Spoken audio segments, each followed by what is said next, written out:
सभी अध्यापक साथियों, इस पूरे परिसर को संचालित करने वाले सभी सम्माननीय संचालक मित्रों, मैं आप सभी का बहुत आभारी हूं।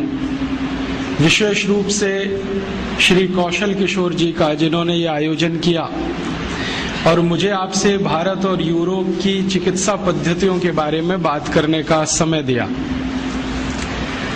पिछले कुछ वर्षों से मैं भारत और यूरोप दोनों का अध्ययन करने का प्रयास कर रहा हूं। लगभग मुझे 10-12 वर्ष हो गए। इन 10-12 वर्षों में भारत और यूरोप के बारे में जो भी कुछ अध्ययन करने की मैंने कोशिश की, उसके लिए कुछ दस्तावेज जुटाए, कुछ डॉक्यूमेंट्स इकट्ठे किए, और वो दस्तावेज सिर्फ भारत से ही नहीं, यूरोप के भी कई देशों से लिए। धीरे धीरे दस्तावेजों की संख्या लगभग 50,000 हो गई। उनका अध्ययन और अभ्यास करके मुझे जो समझ में आया वो मैं आपसे शेयर करना चाहता हूं। हमारे भारत की जो चिकित्सा पद्धति है और यूरोप की जो चिकित्सा पद्धति है, दोनों में काफी कुछ भिन्नता है। दोनों अलग अलग हैं, और ये भिन्नता जो है वो एक विशेष कारण से है, और वो कारण ये है कि भारत की जो प्रकृति है, भारत का जो पर्यावरण है, भारत का जो वातावरण है, वो यूरोप की प्रकृति, यूरोप के पर्यावरण और वातावरण से बिल्कुल अलग है। एक देश अगर पूर्व का है तो दूसरे पश्चिम के हैं। अगर गणित से कहें तो 180 डिग्री का अंतर है। ये जो भिन्नता है भारत में और यूरोप में, यही भिन्नता जीवन के हर क्षेत्र में है।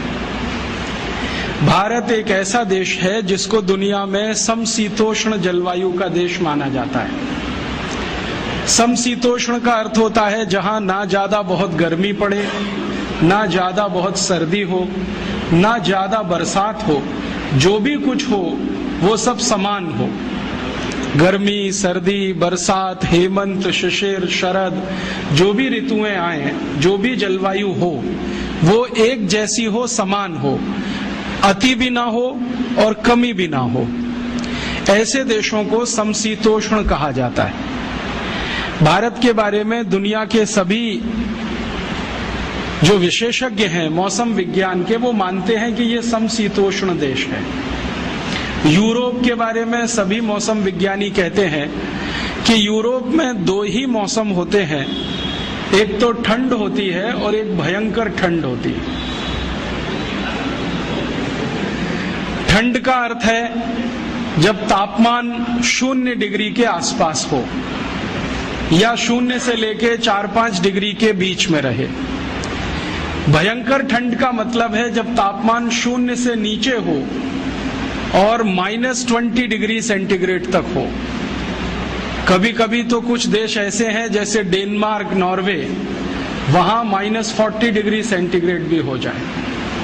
अब जरा सोचिए, कोई देश ऐसे जहां पर न्यूनतम तापमान -40 हो जाए, और कोई देश ऐसा जहां का अधिकतम तापमान +50 हो जाए, तो दोनों में जमीन आसमान का अंतर होगा। आपका शरीर जो है ना, वो तापमान के हिसाब से अपने आप को बदलता है, या शरीर की कुछ प्रणालियां ऐसी हैं जो शरीर को तापमान के हिसाब से व्यवस्थित करती रहती है। यूरोप के लोग एक ऐसे क्षेत्र में रहते हैं जहां बहुत सर्दी का उन्हें सामना करना पड़ता है, और सर्दी भी ऐसी होती है जिसमें 3-3 महीने लगातार बर्फ गिरती रहे, बर्फ सड़कों पर जमा रहे, खेतों में बर्फ पड़ी रहे, तालाबों में बर्फ ही बर्फ दिखाई दे, छतों पर बर्फ हो, गलियों में बर्फ हो, नालियों में बर्फ हो, हर जगह बर्फ। और वहां की सरकार का 3-4 महीने तक तो मुख्य कार्यक्रम ही ये है बर्फ को सड़कों से हटाना। उसके लिए बड़े बड़े बुलडोजर होते हैं, वो बुलडोजर रात दिन एक ही काम करते हैं। यूरोप में कभी भी आप जाएंगे तो सभी घरों में लगभग 2 दरवाजे होते हैं। एक तो सड़क पर खुलता है और एक छत पर खुलता है। ये सड़क वाला दरवाजा जब बंद हो जाता है तो छत वाला दरवाजा इस्तेमाल किया जाता है। कब बंद होता है? कभी कभी यूरोप में इतनी बर्फ पड़ जाती है कि सड़क पर दरवाजे की कुल ऊंचाई के बराबर बर्फ जम जाती है। गाड़ियां जो होती है ना, कारें, वो बर्फ के नीचे दब जाती हैं। फिर उनको निकालना बड़ा मुश्किल है, और निकल आई तो स्टार्ट होना और भी मुश्किल है। ऐसे हाल उनके हर साल होते हैं। आप थोड़ी कल्पना करो, आप तो जयपुर में रहते हो, कभी कभी जयपुर का तापमान 0 डिग्री के आसपास आ जाता है। जब चुरू का तापमान 0 के आसपास हो तो जयपुर भी लगभग वैसा ही हो जाता है। आप जरा सोचो क्या हाल होता है।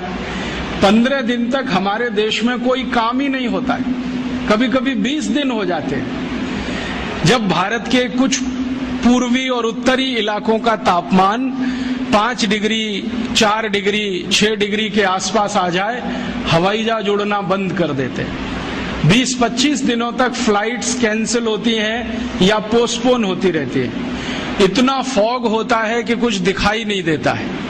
1 मीटर आगे का कुछ पता नहीं चलता है। गाड़ियां चलाना मुश्किल हो जाता है, हाईवे पर जाना मुश्किल हो जाता है। सरकार के कार्यालयों में काम करने वाले कर्मचारियों की संख्या आधी से भी कम हो जाती है। स्कूल कॉलेजों की उपस्थिति घट जाती है। घरों में मैंने देखा है कि सब काम ठप पड़ जाते हैं। बस एक कोयले की अंगीठी जलाओ या हीटर जलाओ, उसके चारों तरफ बैठकर तापते रहो और भगवान से प्रार्थना करते रहो कि ये ठंड कब जाए कब जाए। ये तो थोड़े समय के लिए होता है भारत में, मुश्किल से 15-20 दिन, तब हमारा ये हाल हो जाता है। तो जरा यूरोप की कल्पना करो जहां महीनों महीनों यही हाल होता है। ये भिन्नता है हमारे में और यूरोप में, और ये भिन्नता किसी मनुष्य की बनाई हुई नहीं है, प्रकृति की दी हुई है, प्रकृति की पैदा की हुई भिन्नता है। एक और भिन्नता है, हमारे भारत के बारे में सारी दुनिया के मौसम विज्ञानी एक बहुत बड़ी बात करते, जो शायद आप जानते हो तो अच्छा है, नहीं तो हमेशा याद रखें इसको। दुनिया के सभी मौसम विज्ञानी कहते हैं कि पूरी दुनिया में, पूरे विश्व में 16 तरह की जलवायु है, 16 तरह के मौसम है। इनको तकनीकी भाषा में 16 क्लाइमेट जोन्स कहा जाता है। और सारे मौसम विज्ञानी कहते हैं कि दुनिया में 200 देश हैं, इनमें अलग अलग ये 16 तरह की जलवायु है या 16 तरह के मौसम है। लेकिन भारत अनोखा ऐसा देश है जहां सारी की सारी 16 जलवायु एक साथ मिलती। हाँ, और भारत को छोड़ दुनिया के मौसम विज्ञानी कहते हैं कि मौसम के हिसाब से, पर्यावरण और प्रकृति के हिसाब से दुनिया में कोई विशेष देश है, यूनिक है, तो वो ये भारत देश है। ये क्लाइमेट जोन्स पता है कैसे होते हैं? टेम्परेचर के हिसाब से फिक्स किए जाते हैं। एक टेम्परेचर मान लिया 0 डिग्री से 10 के बीच में, दूसरा मान लिया 10 से 20 के बीच में, तीसरा 20 से 30 के बीच में, चौथा फिर उसके आगे, फिर 0 के नीचे। इस तरह से फिक्स किए गए हैं क्लाइमेट जोन्स। तो सब मौसम विज्ञानी कहते हैं कि भारत में लगभग सभी तरह के क्लाइमेट जोन्स हैं। और इसको मूर्त रूप में मैं कहूं, ये तो अमूर्त बात हुई, कुछ मूर्त बात अगर कहूं तो अगर आप भारत में अफ्रीका के रेगिस्तानी जलवायु को देखना चाहें तो राजस्थान के जैसलमेर में आ जाइए, आपको अफ्रीका का रेगिस्तान वहां दिखाई दे जाएगा। अगर आप भारत में स्विट्जरलैंड की बर्फ गिरती हुई देखना चाहें तो जम्मू कश्मीर में चले जाइए, उत्तरांचल में चले जाइए, आपको वो दिखाई दे जाएगा। अगर आप इस भारत में धूल भरी आंधियां जो कभी चला करती हैं ब्राजील में, मैक्सिको में, साल के कुछ महीने, वो देखना चाहें तो उत्तर और मध्य भारत के बहुत सारे स्थानों पर दिखाई दे जाएंगे। जो आप भारत में भयंकर बारिश का कोई क्षेत्र देखना चाहें, जैसे अमेजन के आसपास का है, लैटिन अमेरिका में, तो वो भारत में आपको कर्नाटक में मिलेगा, गोवा में मिलेगा, जहां साल में 8 महीने बारिश होती रहती है। और साल के 3 महीने तो ऐसी बारिश होती है कि पानी रुकता ही नहीं है। कर्नाटक में एक इलाका है जिसको कुर्ग कहते हैं, वहां 3 महीने बारिश ऐसी होती है कि रुकेगी नहीं, हल्की हो जाएगी, तेज हो जाएगी, हल्की हो जाएगी, तेज हो जाएगी। ऐसा ही वातावरण ब्राजील में है, मैक्सिको में है, अमेजन नदी के आसपास के जो जंगल है ना, जिनको रेन फॉरेस्ट कहा जाता है दुनिया में, वो अगर भारत में देखना हो तो गोवा है, कुर्ग है कर्नाटक का, थोड़ा बहुत इलाका हो तो चेरापूंजी चले जाओ, बंगाल आसाम के आसपास आ जाओ। और अगर भयंकर सूखे वाला देखना हो, जहां साल में 2 इंच भी बारिश ना हो, तो वो देखना हो तो गुजरात चले जाओ। कच्छ नाम का एक जिला है जहां मुश्किल से 2 इंच बारिश होती है। वैसे तो राजस्थान में भी कुछ जिले हैं, लेकिन इस बार उन्होंने रिकॉर्ड तोड़ दिए, 100 साल पुराने। मैं कहना यह चाहता हूं कि कोई भी मौसम आपको देखना है तो भारत में उपलब्ध है। मैं पिछले 7-8 वर्षों से राजस्थान आता हूं। थोड़ा माइक्रो लेवल पे मैंने देखा तो भारत के सारे मौसम राजस्थान में भी उपलब्ध है। भयंकर ठंड, चुरू जिंदाबाद। भयंकर गर्मी, उसके लिए भी चुरू जिंदाबाद, +50 चला जाएगा। बहुत बारिश देखनी हो तो कोटा और आसपास देख लो, बिल्कुल सूखा देखना हो तो जैसलमेर और बीकानेर की तरफ चले जाओ। माने भारत तो दुनिया में और भारत में राजस्थान। ये है कुछ हमारे देश के बारे में अलग बात जो यूरोप में नहीं है। यूरोप में कोई 2 देश ऐसे नहीं है जहां पर एक साथ आपको सभी मौसम दिखाई दें। इसलिए यूरोप वाले कुछ मामलों में बहुत गरीब हैं, और उनकी गरीबी यही है कि मौसम उनको अनुकूल नहीं मिला है। अब मौसम की प्रतिकूलता है वहां पर, भयंकर प्रतिकूलता है। उसी प्रतिकूलता में वो बेचारे हजारों साल से जिंदा हैं, तो उनको जिंदा रहने के लिए 2 तरह के संघर्ष करने पड़ते हैं। एक तो मौसम के साथ, जलवायु के साथ, दूसरा अपनी जिंदगी को टिकाए रखने के लिए, चलाए रखने के लिए। भारतवासी इस मामले में भाग्यशाली हैं कि उनको मौसम के साथ कोई बड़ा संघर्ष नहीं करना पड़ता ज्यादा। यहां तो बड़ा संघर्ष जिंदगी को चलाए रखने का ज्यादा है। यूरोप के जिन नागरिकों को हजारों साल से मौसम से लड़ना पड़ रहा है, वो लोग भी वैसे ही हो गए हैं जैसे उनका मौसम है। उनका मौसम माने ठंडा और भयंकर ठंडा, ऐसे ही वो लोग हैं, बर्फ जैसे ही हो गए। मैंने एक बार मेरे ऊपर एक छोटा सा प्रयोग किया था। बर्फ की 4 सिल्लियां मंगाई और चारों तरफ लगा के मैं बीच में बैठ गया। थोड़ी देर के बाद मैंने महसूस किया कि मेरा शरीर बर्फ जैसा ही होता जा रहा है। पैर के घुटने एकदम कड़क हो गए, पांव की उंगलियां कड़क हो गई, हिलाना भी मुश्किल, हाथ पैर की उंगलियां कड़क हो गई। फिर मैंने कहा थोड़ी देर लेट के देख लो, तो लेट गया तो सिर ऐसा ठंडा हो गया जैसे लगे कि बर्फ बांधी हो किसी ने सिर पर। तब मैंने महसूस किया कि मैं तो 1 घंटे में परेशान हो गया बर्फ की सिल्लियों के बीच में बैठकर और लेटकर। बेचारे यूरोप वालों का सोचो, जो हजारों साल से बर्फ चारों तरफ है और उसी में बैठ रहे हैं, लेट रहे हैं, और वही उनकी जिंदगी है। थोड़ा आगे बढ़े। भारत की और यूरोप की भिन्नताओं में से एक भिन्नता और है कि यूरोप में चूंकि बर्फ बहुत है, ठंडी बहुत है, इसलिए सूर्य का प्रकाश बहुत अधिक नहीं है वहां पर। भारत एक ऐसा देश है जिसको भगवान ने ऐसा कोई वरदान दे रखा है जहां हर दिन सूर्य का प्रकाश होता है। इस देश में साल में मुश्किल से 2 या 3 दिन ऐसे जाते हैं जब सूर्य ना दिखाई दे, लेकिन सूर्य की तपन बराबर रहती है, आंच बराबर महसूस होती है। सूर्य नहीं दिखे तो बात अलग है, उसकी गर्मी का एहसास हम बराबर कर सकते हैं। यूरोप में ऐसा नहीं होता। यूरोप में कई महीने ऐसे होते हैं जब सूर्य ही दिखाई नहीं देता, और जिस दिन उनको सूर्य दिख गया उस दिन वो पागल हो जाते हैं सबके सब। हाँ, और वही दिन उनका संडे हो जाता है, सूर्य का दिन।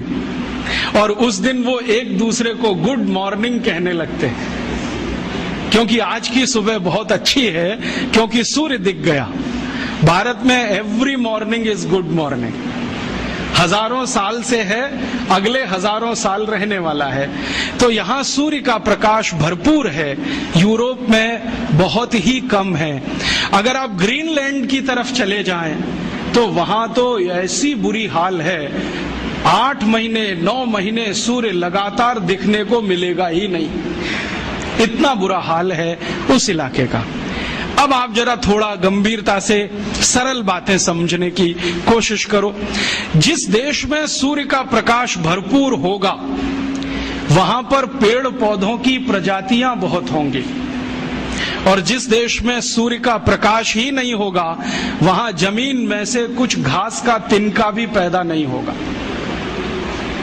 आप जानते हैं, भूमि में कितना भी अच्छा बीज डालो, कितनी भी अच्छी खाद लगाओ, कितना भी सुंदर से सुंदर व्यवस्था करो उसकी, और कितनी भी अच्छी व्यवस्था करो पानी की, लेकिन जो सूर्य का प्रकाश नहीं हो और गर्मी ना मिले तो बीज में से अंकुरण नहीं होता।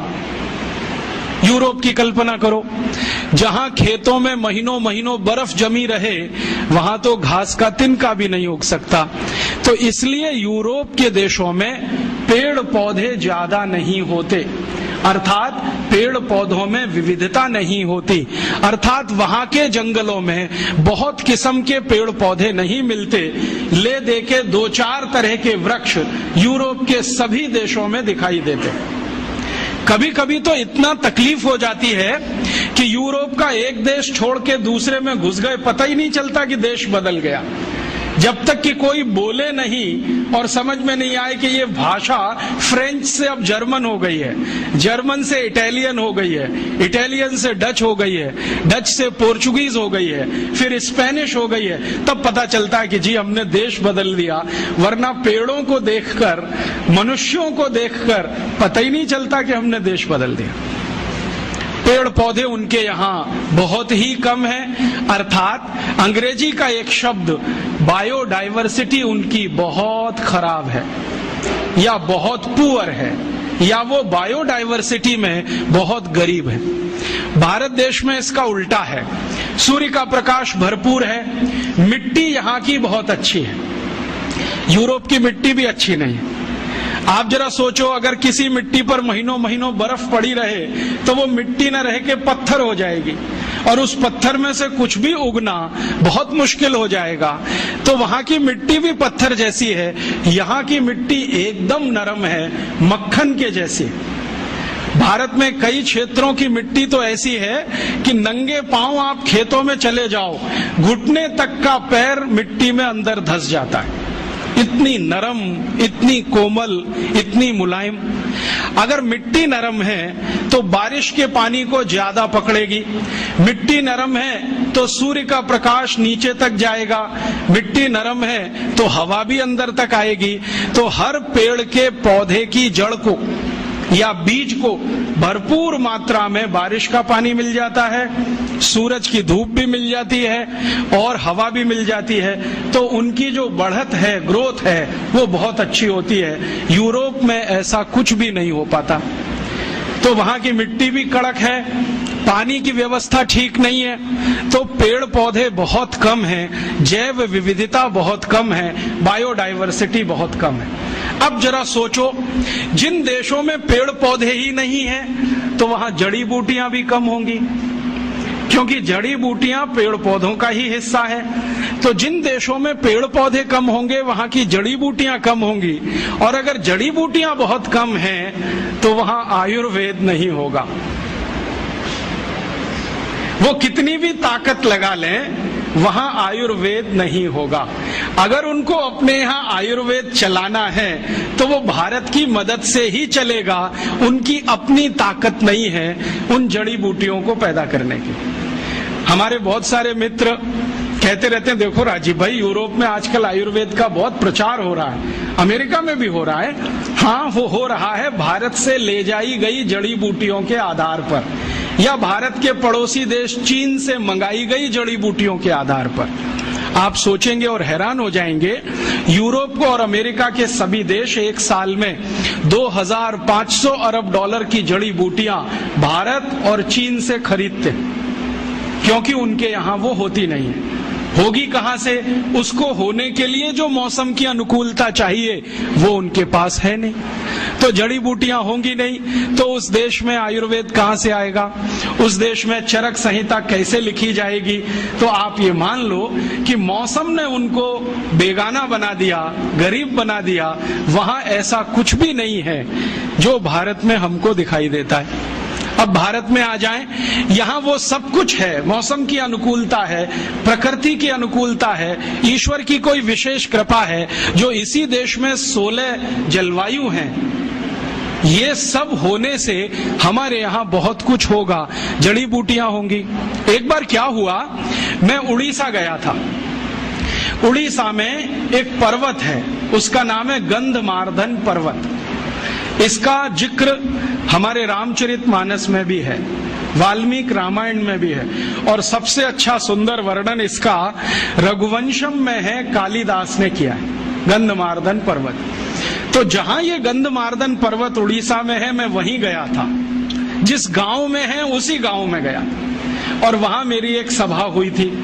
मैंने उस गांव के सरपंच को पूछा कि भाई ये गंधमार्दन पर्वत बड़ा मशहूर है, भारत के शास्त्रों में इसका बहुत वर्णन है, जरा बताओ इसकी विशेषता क्या है। तो उसने कहा कि साहब इसकी एक विशेषता ये है कि इस एक पर्वत पर 16,000 जड़ी बूटियां हैं। मैंने कहा नाम मालूम है? उसने कहा 16,000 के तो नहीं मालूम है, 500-600 के तो बता सकता। फिर मैंने कहा किसको मालूम है? तो कहता मेरे दादाजी को 1000-1200 का मालूम है। दादाजी के दादाजी मिल गए तो शायद 2-2,500 का मालूम हो जाएगा। लेकिन एक ही गांव के छोटे से एक पर्वत पर 16,000 जड़ी बूटियां। तो मैं वहीं नजदीक में एक जिला है, वो जिले का नाम है कालाहांडी, भवानीपट्टनम उसका जिला केंद्र है। दौड़कर गया और वहां के जितने भी बॉटनी के प्रोफेसर्स थे सबको मैं मिला। तो उन्होंने कहा हाँ ये बात सही है। एक एक प्रोफेसर बोलता है कि मैंने लिस्टिंग किया है, तो कोई प्रोफेसर के पास 2,500 जड़ी बूटियों का लिस्टिंग है, किसी के पास 3,000 का है। एक प्रोफेसर ने कहा मैं 40 साल से काम करता हूं, उनके पास कुछ 7,000-7,500 जड़ी बूटियों की लिस्ट है। क्या क्या गंधमार्दन पर मिलता है और उनकी इच्छा है कि मैं सबका लिस्टिंग करूं 16,000 का। लेकिन वो कहते हैं कि शायद 2 जन्म इसमें लग जाएंगे, एक जन्म में ये होने वाला नहीं है। आप सोचो, गंधमार्दन पर्वत एक भारत के जिले के एक गांव के नजदीक का छोटा सा पहाड़, वहां पर इतनी जड़ी बूटियां, तो संपूर्ण भारत का जो मुकुट है हिमालय, उसकी कल्पना करो। भारत के बहुत सारे पादप विशेषज्ञ, पौधों के विशेषज्ञों से मैं मिला हूं, तो उनका कहना है कि राजीव भाई कम से कम 84-85 हजार जड़ी बूटियां तो हिमालय में मिल ही जाएंगी। मैंने पूछा अधिक से अधिक कितनी बताओ? तो उनका वो अभी कैलकुलेशन संभव नहीं है, हमारी इमेजिनेशन काम नहीं करती, कल्पना शक्ति काम नहीं करती। एक बार मैंने सोचा कि संपूर्ण भारत देश के 10 करोड़ विद्यार्थियों को एक बड़े प्रोजेक्ट पे लगा दिया जाए कि तुम्हारे गांव और आसपास में जितनी जड़ी बूटियां हैं उनकी लिस्ट बनाओ। तो शायद 2-4 साल में पूरी लिस्ट बनकर आ जाए, लेकिन 10 करोड़ विद्यार्थी इसमें लगे तो ऐसे ही नहीं आएगी। कितना बड़ा काम है जो अभी तक करने के लिए बाकी पड़ा है और हमें इसका अंदाजा नहीं है। शायद इसलिए नहीं कि भगवान ने भरपूर दे दिया है, तो हमें स्केयरसिटी का अंदाजा नहीं है। ये जो यूरोप और अमेरिका वाले हैं जिनको कुछ मिला नहीं है, वो तड़पते हैं, फड़फड़ाते हैं और वो रोज भारत सरकार पर आकर ऐसे दबाव डालते हैं कि भारत के कानूनों में संशोधन कर दो और हम ये हिमालय की सब जड़ी बूटी खोद कर ले जाएं, भारत के पहाड़ों से जितना मिले वो ले जाएं, ऐसी व्यवस्था कर दो। और इसी व्यवस्था के लिए उन्होंने गेट करार नाम का एक अंतर्राष्ट्रीय समझौता भारत से करा लिया है, जिसमें से रास्ते खुल जाएं ताकि भारत की बेशकीमती जड़ी बूटियां बिना किसी अवरोध के भारत के बाहर चली जाए। वो तड़पते हैं और इतने सारे रिसर्चर्स वहां से आते हैं यूरोप और अमेरिका से, वो एक ही बात के लिए यहाँ काम करते हैं, किस इलाके में क्या क्या जड़ी बूटियां हैं, कौन कौन से क्षेत्र में क्या क्या मिलता है। अब उन्होंने एक नया रास्ता निकाला है। भारत सरकार कुछ ऐसे मूर्खता के काम करती है, उनमें से एक काम है फॉरेन फंड से एनजीओज चलाना। विदेशी पैसा लिया और एक ट्रस्ट बना लिया, एक संस्था बना ली, एक एनजीओ बना लिया। तो ये जो विदेश में बैठे हुए लोग हैं ना, वो उन एनजीओज को थोड़ा डोनेशन देते हैं और कहते हैं बताओ तुम्हारे इलाके में क्या क्या है। ये मूर्ख लोग यहाँ थोड़े पैसे के लालच में सूची की सूचियां बनाते हैं और यूरोप और अमेरिका को भेजते जाते हैं कि यहाँ ये है, यहाँ ये है, यहाँ ये है, और उनको ये धीरे धीरे पता चल रहा है और धीरे धीरे वो भारत सरकार की बाहों उमेट रहे हैं। चीन इस मामले में थोड़ा होशियार है। चीन की सरकार अपनी जड़ी बूटियों के क्षेत्र में विदेशियों को प्रवेश नहीं करने देते।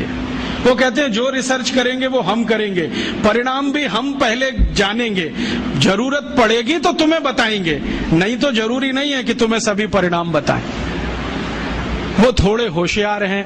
हमारे देश के नेता उनसे थोड़े ज्यादा मूर्ख हैं। किसी भी विदेशी को बुलाएंगे, आओ दरवाजा खुला है, जो तुम्हें चाहिए सब लूट के ले जाओ। जैसे वो जहांगीर था ना 400 साल पहले, ईस्ट इंडिया कंपनी को दरवाजा खोल के बुला लिया, वही जहांगीरों के मानस पुत्र आज भी इस देश में है। आ जाओ, किसी का भी स्वागत है। भारत एक धर्मशाला है, सराय जैसा है। हमने ग्लोबलाइजेशन कर दिया, लिबरलाइजेशन कर दिया, जो तुम्हें चाहिए सब ले जाओ। अब मुश्किल क्या हो रही है कि जब बहुत रेयर माने बेशकीमती जड़ी बूटियों पे कहीं काम होता है तो पता चले वो भारत में नहीं है, कनाडा में है। पता चले भारत में नहीं है, जर्मनी में है। पता हुआ भारत में नहीं है, अमेरिका में है। और उनके जर्नल्स जब आते हैं तो वो पता करते हैं, हमको जानकारी देते हैं कि हमने तो इस पर पेटेंट ले लिया, और हम यहां ठगे से बैठे हुए रह जाते हैं। अमेरिका ने हल्दी पर पेटेंट करा लिए, नीम पर पेटेंट करा लिए, काली मिर्च पर पेटेंट करा लिए, जीरे पर करा लिए, अजवाइन पर करा लिए, और तो और इडली बनाने के प्रोसेस पर पेटेंट हो गए, सांभर बनाने के प्रोसेस पेटेंट हो गए। हम यहाँ ठगे ठगे से देख रहे हैं। अखबारों में खबर आती है तो पता चलता है। इससे सिद्ध क्या होता है, भगवान का दिया हुआ हमारे पास सब कुछ है, लेकिन हमने उसको ध्यान देना बंद कर दिया, बेदरकारी किया।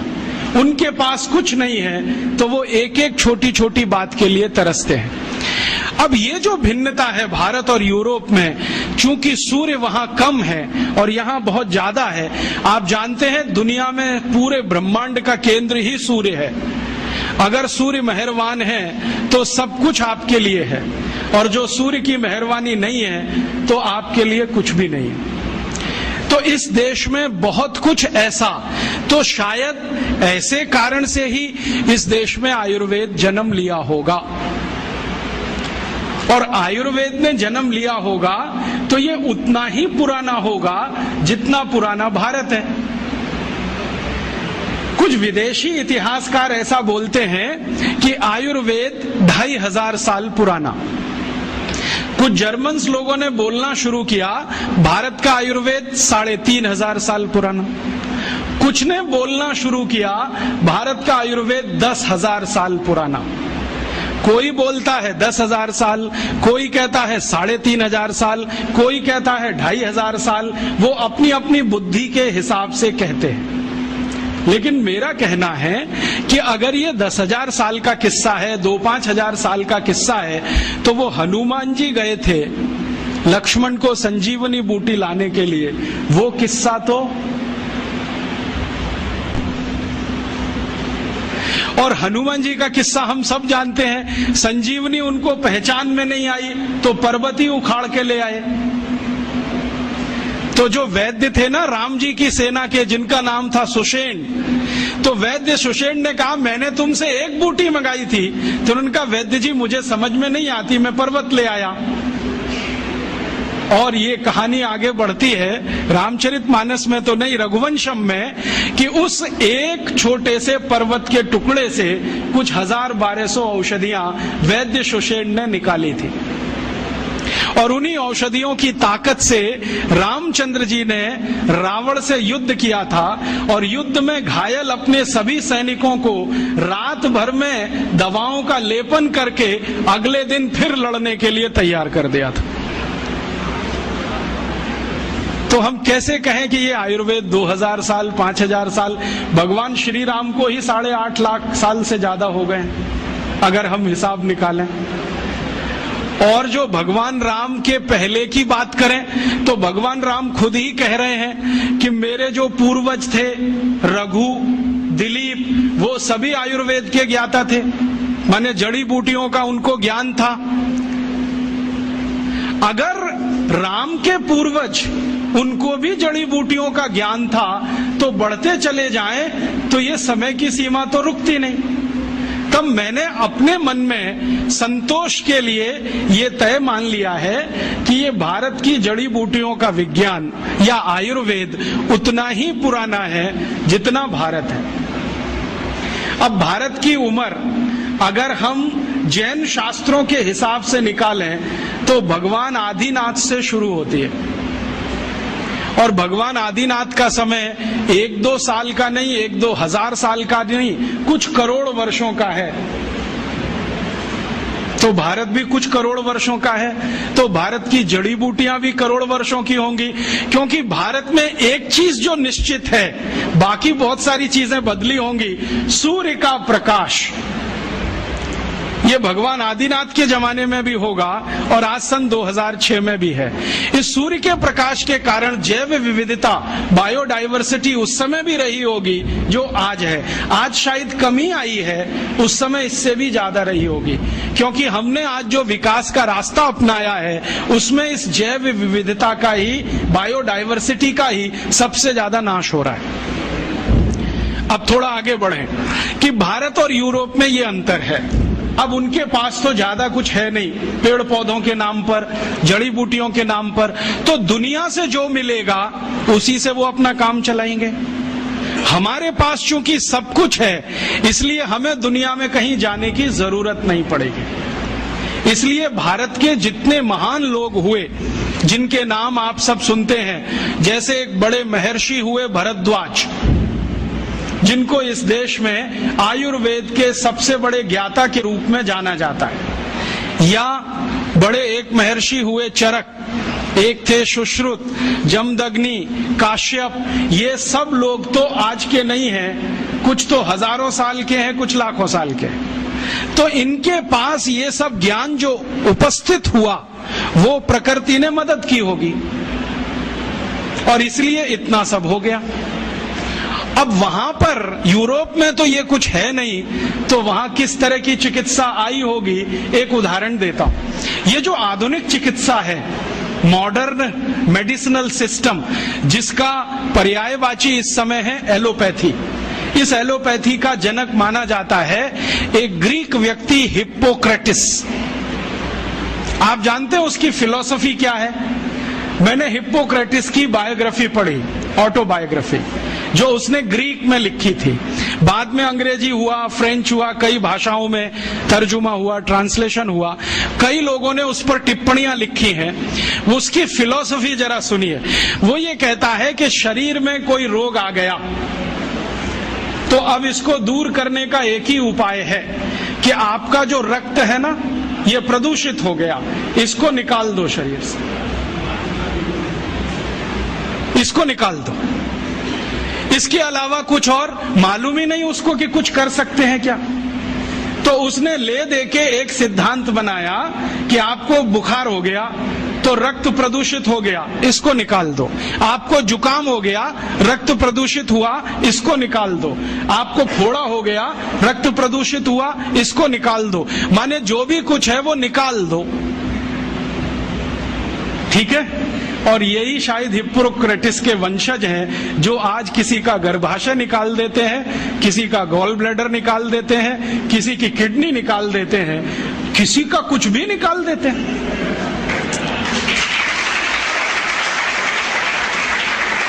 और निकालने के पहले हमको कन्विंस करते हैं, देखो ये तो बेकार है, इसमें अब रखा क्या है। अगर गर्भाशय बेकार ही होता तो भगवान ने क्यों दिया? गॉल ब्लैडर बेकारी होता तो ईश्वर ने क्यों दे दिया? किडनी बेकारी है तो ये क्यों है हमारे शरीर में? अगर सब कुछ ही बेकार है तो ये शरीर को ही काट काट के फेंक दो, इसको रखने की क्या जरूरत है? ये सब हिप्पोक्रेटिस के पुत्र हैं, उसी को अपना वंशज मानते हैं। हिप्पोक्रेटिस क्या कहता था? कुछ बीमारी हुई रक्त निकालो। वो तो बेचारा रक्त तक सीमित था, इन्होंने इतना विकास कर लिया है कि अब कुछ भी निकाल दो। मैं आपको एक सच्ची कहानी सुनाता हूं, ये हमेशा आप याद रखना। ये जो हिप्पोक्रेटिस ने विज्ञान बनाया, जिसको मॉडर्न एलोपैथिक सिस्टम कहते हैं, इस विज्ञान के शिकार दुनिया भर के लोग हुए, दुनिया भर के लोग। मैं आपको एक नाम सुनाता हूं जो जल्दी आपके समझ में आ जाए। अमेरिका के पहले राष्ट्रपति जॉर्ज वॉशिंगटन, मालूम है? ये बेचारे बड़े सीधे साधे व्यक्ति थे, बड़े मेहनती थे। इन्होंने अमेरिका को इंग्लैंड की गुलामी से आजाद कराने में बहुत काम किया, बहुत काम किया। और अमेरिका की प्रजा ने उनके काम को देखते हुए उनको पहला राष्ट्रपति बनाया। अमेरिका की आजादी आई लगभग 1779 के आसपास और पहले राष्ट्रपति बने जॉर्ज वॉशिंगटन। आपको मालूम है जॉर्ज वॉशिंगटन की मृत्यु कैसे हुई? हिप्पोक्रेटिस सिद्धांत अपना के। क्या हुआ, वो जब राष्ट्रपति हो गए ना तो एक बार उनको बुखार आ गया, कुछ वायरल इन्फेक्शन हुआ होगा। तो वो तो हिप्पोक्रेटिस के पक्के चेले थे, उन्होंने कहा अरे मेरे गुरु ने कहा है कि रक्त प्रदूषित हो गया।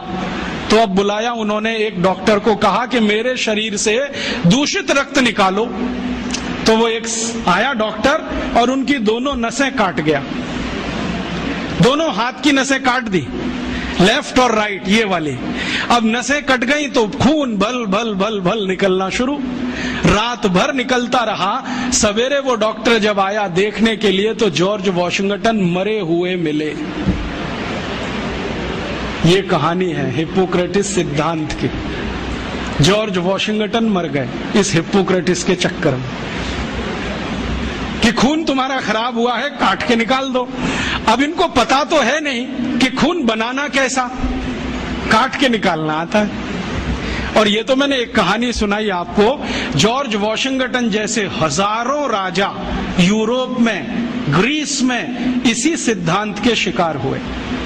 एक राजा था, बहुत पुरानी कहानी बताता हूं, 4वीं शताब्दी की, क्लॉडियस रोम का, वो भी इसी चक्कर में मरा। उसको भी कुछ बुखार आया और उसके डॉक्टर ने आके नस काट दी उसकी, पैर की भी हाथ की भी, कि खून निकल जाने दो सारा, ये खून निकल गया तो अच्छा हो जाएगा। क्लॉडियस मर गया। डेमोस्थनीज एक बड़ा राजा, वो मर गया। एशुनियस मर गया। ऐसे एक नहीं 1,500-2 हजार से ज्यादा राजा इसी चक्कर में मर गए। ये है मॉडर्न एलोपैथिक सिस्टम। इसने सारी दुनिया को ये सिखाया है कि देखो साइंटिफिक यही है, जो भी है निकालो निकालो, खून है तो निकालो, किडनी है तो निकालो, गॉल ब्लैडर है तो निकालो, ऐसा ये सिस्टम है। अब भारत में क्या है? भारत में तो ये चलने वाला नहीं है और चलाने की जरूरत नहीं है, क्योंकि हमको अगर ये पता है कि बुखार आ गया तो बुखार आने का कारण हमें मालूम है, और अगर कारण मालूम है तो औषधि जिंदाबाद है। एक नहीं 84,000 औषधि है, कोई ना कोई काम करेगी उस पर। तो भारत में जब बुखार आता रहा तो औषधियां दी जाती रही, जड़ी बूटियां दी जाती रही और हम ठीक होते रहे। इसलिए हमको कभी काट पीट के रक्त निकालने की जरूरत नहीं पड़ी। हमने रक्त निकाला युद्ध के मैदानों में, ये नहीं कि ब्लेड काट के अपने ही शरीर से। और हमारे यहाँ किस तरह का सिस्टम रहा होगा। अभी तो आप पहले तो ये मानते थे, मेरे जैसे लोग जो आधुनिक शिक्षा में से पढ़कर निकले हैं, कि ये जो रामचरितमानस है या राम की कथा है ये सब कल्पना है। और हमारे देश में ये जो वामपंथी लोग हैं ना, लेफ्टिस्ट, वो बहुत चिल्लाते हैं इसमें क्या धरा है, ये तो सब कपोल कल्पना है। लेकिन अभी उन्हीं के मालिकों ने, यूरोप और अमेरिका के बड़े वैज्ञानिकों ने, जो नासा में काम करते हैं, उन्होंने सिद्ध किया है कि ये सब सत्य है। आपको मालूम है थोड़े दिन पहले नासा ने कुछ फोटोग्राफ्स रिलीज किए और वो फोटोग्राफ्स भारत के भगवान श्री राम के बनाए हुए समुद्र सेतु के बारे में है। मेरे पास भी वो आए हैं। मेरा एक दोस्त नासा में काम करता है, उसने कहा मैं तुम्हें भी भेजता हूं। बहुत सुंदर फोटोग्राफ्स हैं, सैटेलाइट से उतारे गए हैं, कैमरे से नहीं। और उन फोटोग्राफ से पता चलता है कि आज से इतने लाख वर्ष पहले श्री राम जी ने लंका जाने के लिए पुल बनाया था। वो पुल आज भी सुरक्षित है। बस इतना ही अंतर है कि पहले वो समुद्र के ऊपर था, अब समुद्र में नीचे है। नीचे कैसे चला गया? हो सकता है पिछले कुछ लाख वर्षों में 2-4 हजार बार सुनामी आ गया हो, और सुनामी आता है तो मंजिलों मंजिलों बिल्डिंग डूब जाती है, तो ये पुल भी डूब गया हो। लेकिन डूबने के बाद भी वो टूटा नहीं है, सुरक्षित है। और फोटोग्राफ्स बताते हैं और वो साफ दिख रहा है। मेरे पास दुर्भाग्य है कि एलसीडी प्रोजेक्टर नहीं आपको दिखाता, मेरे लैपटॉप में ये सभी फोटोग्राफ्स हैं। वो बताता है फोटोग्राफ्स की पत्थर है ना, उनको कीलों से जोड़ा गया है। कीले होते हैं, और कीले इस मेटल के हैं जो लाखों साल में भी पानी में रह के क्षरण नहीं हुए। कहीं कहीं पत्थर के बीच में चूना लगाया गया है, वो साफ दिखता है। सीमेंट कहीं नहीं है, क्योंकि सीमेंट था भी नहीं। तो चूने और कीले से जोड़े हुए पत्थर अभी तक सुरक्षित हैं, टूटे नहीं है। और उससे भी बड़ी बात यह है कि उस पूरे पुल पर क्रैक नहीं है, कहीं भी एक क्रैक भी नहीं है। हम सीमेंट की अच्छी से अच्छी बिल्डिंग बनाते हैं और आरसीसी का लेंटर डालते हैं, 2-4 साल में ही क्रैक्स आ जाते हैं, लेकिन उसमें कोई क्रैक भी नहीं है। और उसकी एक और बड़ी विशेषता है कि वो पुल जो है ना जेड शेप में है, पूरा जेड बनाते ना अंग्रेजी का, ऐसे है पुल। अभी जो पुल बनते हैं वो स्ट्रेट लाइन होती है, एक सीधी रेखा में दीवार खड़ी करते हैं तो डैम बन जाता है, वही पुल जैसा हो जाता है डैम की दीवार। वो जो है ना ऐसे बनाया गया। क्यों? शायद इसलिए कि समुद्र के पानी का प्रेशर बहुत होता हो, तो उस प्रेशर को इक्वली डिस्ट्रीब्यूट करना हो, तो ये शेप सबसे अच्छा है। क्योंकि इसमें कई दीवार आ जाएंगी, हर दीवार पर प्रेशर डिस्ट्रीब्यूट हो जाएगा, तो उसकी लाइफ बढ़ जाएगी। इतनी अकल हिंदुस्तान के लोगों को आज से 8-8.5 लाख साल पहले थी। और जानते हैं इस पुल का डिजाइनर कौन? नल और नील, माने the great great construction engineer Nal और नील, दोनों ने बना दिया पुल। और अब नासा कहता है कि दुनिया को पुल बनाने की टेक्नोलॉजी शायद भारत से ही गई होगी, क्योंकि इसके पहले दुनिया में कोई पुल बना था, उसका कोई रिकॉर्ड नहीं मिलता। तो अब उस पुल पर से जाकर राम की सेना वापस आई। नल और नील और राम का एक संवाद है रघुवंशम में। नल नील कह रहे हैं कि हम पुल बना देंगे, आप परेशान मत होइए, पत्थर की मदद से बना देंगे। राम पूछ रहे हैं ये समुद्र के पानी में पत्थर तैरेंगे कैसे? उन्होंने कहा वो आपकी चिंता नहीं, हमारी है, क्योंकि हाइड्रोलिक्स हम समझते हैं, आप नहीं समझते। हाँ, वो ऐसे ही बोलते हैं। तो रघुवंशम में तो वो बराबर बात करते हैं। रामचरितमानस में तो सभी पात्र जो है ना राम को भगवान मानते हैं, इसलिए बात ही नहीं करते। वाल्मीकि रामायण में, कंब रामायण में, रघुवंशम में सभी पात्र बराबर बात कर रहे हैं, क्योंकि वो सहयोगी है। तो वो राम को समझा रहे हैं कि इसकी चिंता आप मत करो, हम कर देंगे। राम पूछ रहे हैं तुम्हारे पास तकनीकी क्या है? तो उन्होंने कहा हम पहले नाव डुबोएंगे, पत्थर ले लेके नावों को डुबोएंगे, डूबते डूबते वो ऊपर तक आएगी, तब कंस्ट्रक्शन शुरू करेंगे। कितना दिन लगेगा? उन्होंने कहा जो लगे सो लगे, लेकिन पुल बना देंगे। तो राम जी पूछ रहे हैं कि ये पुल बनेगा तो जाएंगे तो सही, लौट के आएंगे कि नहीं? तो उन्होंने कहा आपको मैं एक गारंटी दे सकता हूं कि अपनी सेना जो जाएगी वो तो लौट के आएगी, जो रावण की सेना इस पुल पर आई तो ये डूब जाएगा। कैसे डूब जाएगा? तो वो कह रहे हैं कि हमने इसका जो हिसाब निकाला है ना पूरा, आपकी सेना में तो सब बानर हैं। हाँ, और बानर जब चलते हैं ना तो मिनिमम प्रेशर डालते हैं जमीन पर।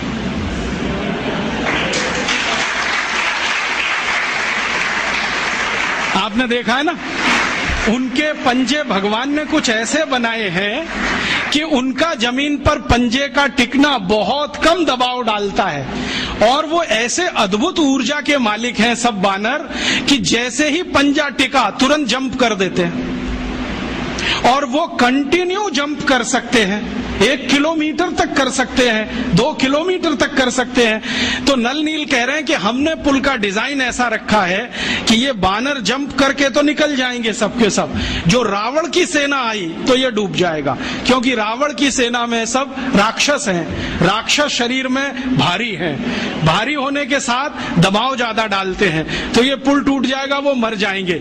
इसलिए युद्ध में हम विजयी होंगे, हारने का चांस नहीं है। इस क्वालिटी की चीजें हैं। अब ये क्वालिटी किसी देश में आई हो तो मैं मान सकता हूं कि उस पुल को बनाने का मटेरियल उस जमाने में रहा हो, और उस पुल को बनाने वाले जो लोग रहे, नल नील जैसे पता नहीं कितने, उनको और भी बहुत कुछ ज्ञान आता हो, क्योंकि पुल बनाने में जो उन्होंने चूना घिसा है उसमें कई तरह की जड़ी बूटियां भी मिलाई गई, उनको जड़ी बूटियों का भी ज्ञान हो। तो इससे यह सिद्ध होता है कि उस जमाने का कंस्ट्रक्शन इंजीनियर जड़ी बूटियों का भी ज्ञाता होता होगा, हो सकता है आयुर्वेद भी उसको आता होगा। और राम की सेना में तो वैद्य सुषेण तो मुख्य वैद्य हैं, लेकिन राम जी की सेना में तो थोड़ी बहुत वैद्य की सब कर लेते, सीता जी भी कर लेती, उनको भी जड़ी बूटियों का ज्ञान, लक्ष्मण भी कर लेते हैं, राम खुद सीख गए हैं बहुत कुछ। तो इन घटनाओं से मैं कहना एक ही बात चाहता हूं कि शायद ये लाखों साल पुरानी विद्या है, ये 10-20 हजार साल की विद्या नहीं है। और ये लाखों साल पुरानी विद्या टिकी कैसे, आज तक जिंदा है। आज भी हम उन औषधियों का नाम जानते हैं जिनको राम जी जानते थे, वो नाम वैसे के वैसे ही चले आ रहे हैं। तो ये कैसे संभव हुआ? ये ऐसे संभव हुआ होगा कि इस विद्या को भारत के लोगों ने जीवन विद्या बना लिया होगा। जीवन विद्या माने जिंदगी के हर क्षेत्र से जुड़ी हुई, और इसको जीवन विद्या बनाया होगा, तभी इसका नाम आयुर्वेद पड़ा होगा। ये आयु का विज्ञान है, चिकित्सा का नहीं है, रोगों का नहीं है, जीवन का विज्ञान है। और ये जीवन का विज्ञान सिखाया गया होगा पीढ़ी दर पीढ़ी, पीढ़ी दर पीढ़ी, पीढ़ी दर पीढ़ी। और ये शायद घरों में ही संभव है, क्योंकि घर में ही ज्यादा समय लोगों का बीतता है। तो शायद हर घर भाषी को ये ज्ञान मालूम होगा।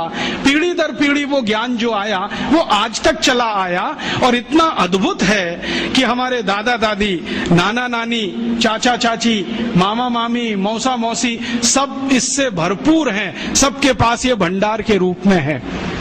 फिर एक प्रश्न उठता है, बहुत लोग मुझे कहते हैं कि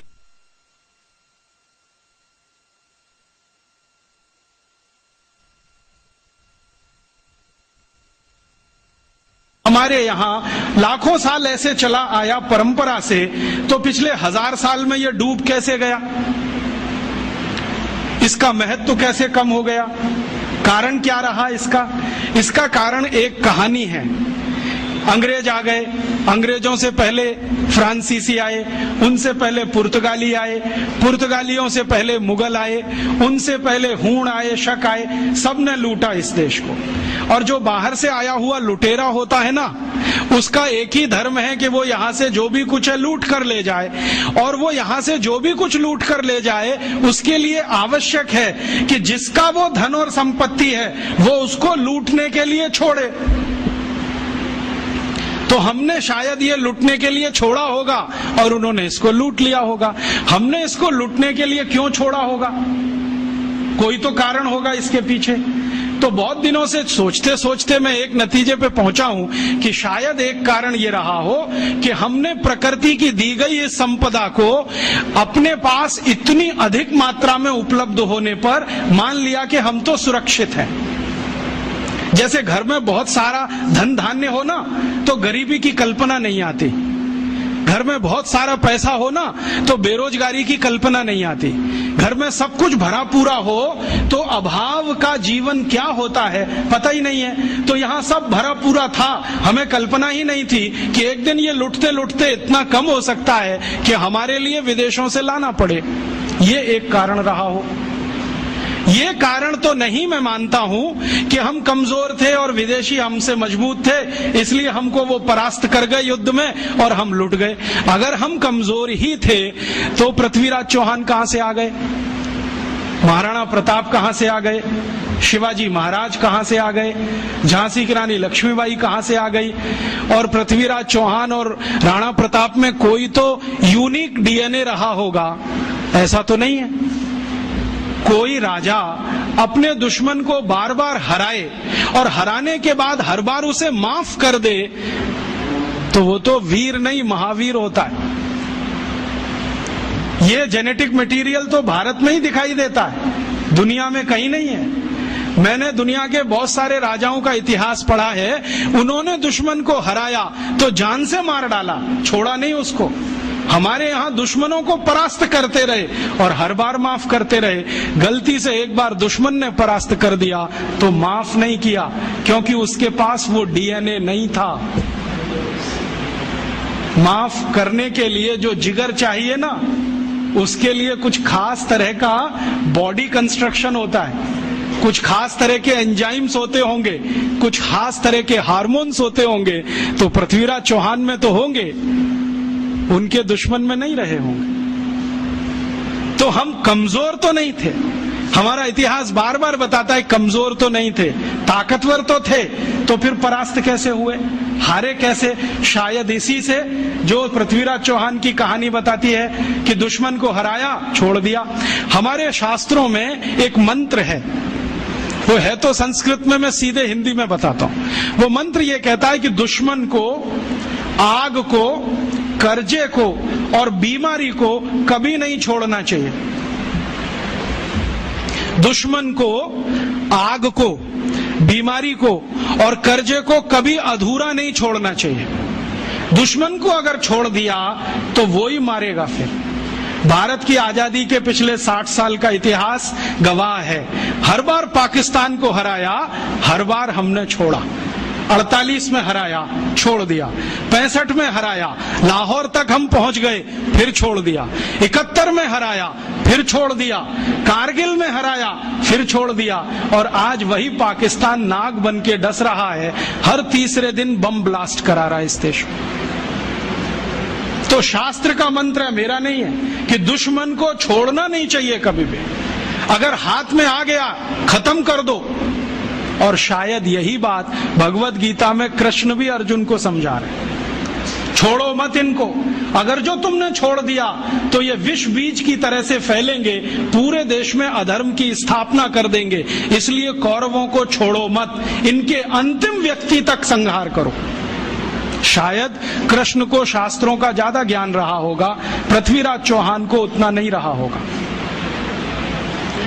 कृष्ण को ये जो ज्ञान था शास्त्रों का, उसी का अंतिम परिणाम था कि कौरवों में से कोई बचा नहीं। शायद पृथ्वीराज चौहान को ये ज्ञान किसी ने दिया होता तो मोहम्मद गौरी पहली बार में ही खत्म हो गया होता और भारत का इतिहास कुछ और ही होता। तो ये ज्ञान की कुछ कमी रह गई। और आज के व्यवहारिक जीवन में भी हम जानते हैं कि अगर आपने आग को जलता हुआ छोड़ दिया तो वो घर को जला देगी, गांव को भी जला देगी। अगर कर्जे को बकाया छोड़ दिया तो वो कर्जा आपको जिंदगी भर के लिए जर खरीद गुलाम बना देगा। और जो बीमारी को थोड़ा भी छोड़ दिया तो वो आपको पता नहीं किस स्वरूप में पटक देगी ले जाके। तो ये ज्ञान की कुछ कमी आई होगी हम में, शायद हजारों साल की गुलामी में ज्ञान कम हो जाता होगा। मेरे एक गुरु हैं जिनका नाम है श्री धर्मपाल, बहुत बड़े इतिहासकार हैं। वो बार बार मुझे ये कहते हैं कि देखो, जिस देश में गुलामी आ जाती है, जिस समाज में गुलामी आ जाती है, उस समाज का सब कुछ चला जाता है। उनका ज्ञान चला जाता है, उनकी परंपराएं चली जाती हैं, मान्यताएं चली जाती हैं, व्यवस्थाएं टूट जाती हैं, सब कुछ चला जाता है। तो शायद 1200 साल की गुलामी ने ज्ञान में कुछ कमी लाई हो और ये हम सोचना भूल गए हो कि दुश्मन को अधूरा मत छोड़ो। इसी कारण से हम परास्त हुए, बाकी कोई दूसरा कारण नहीं था। ईस्ट इंडिया कंपनी से भारत के राजाओं के जो संघर्ष है ना, उसमें भी यही कहानी दिखाई देती है। 1825 में दक्षिण भारत में एक बड़ी रानी है जिसका नाम है कित्तूर चेन्नम्मा। वो अंग्रेजों को परास्त करती है युद्ध में हराती है और उनको बाइज्जत बरी कर देती है कि जाओ तुम। दक्षिण भारत का एक राजा है हैदर अली, जो बार बार अंग्रेजों को हराता है, हर बार छोड़ देता है। उसी का बेटा है टीपू सुल्तान, बार बार हराता है, छोड़ देता है, लेकिन एक बार टीपू सुल्तान हार जाता है तो अंग्रेज उसका मर्डर कर देते हैं, छोड़ते नहीं। तो हम अपने ज्ञान से कहीं वंचित हुए होंगे। दुश्मन को छोड़ना जो हमने सीख लिया, शायद वो हमारी पराजय का बड़ा कारण था।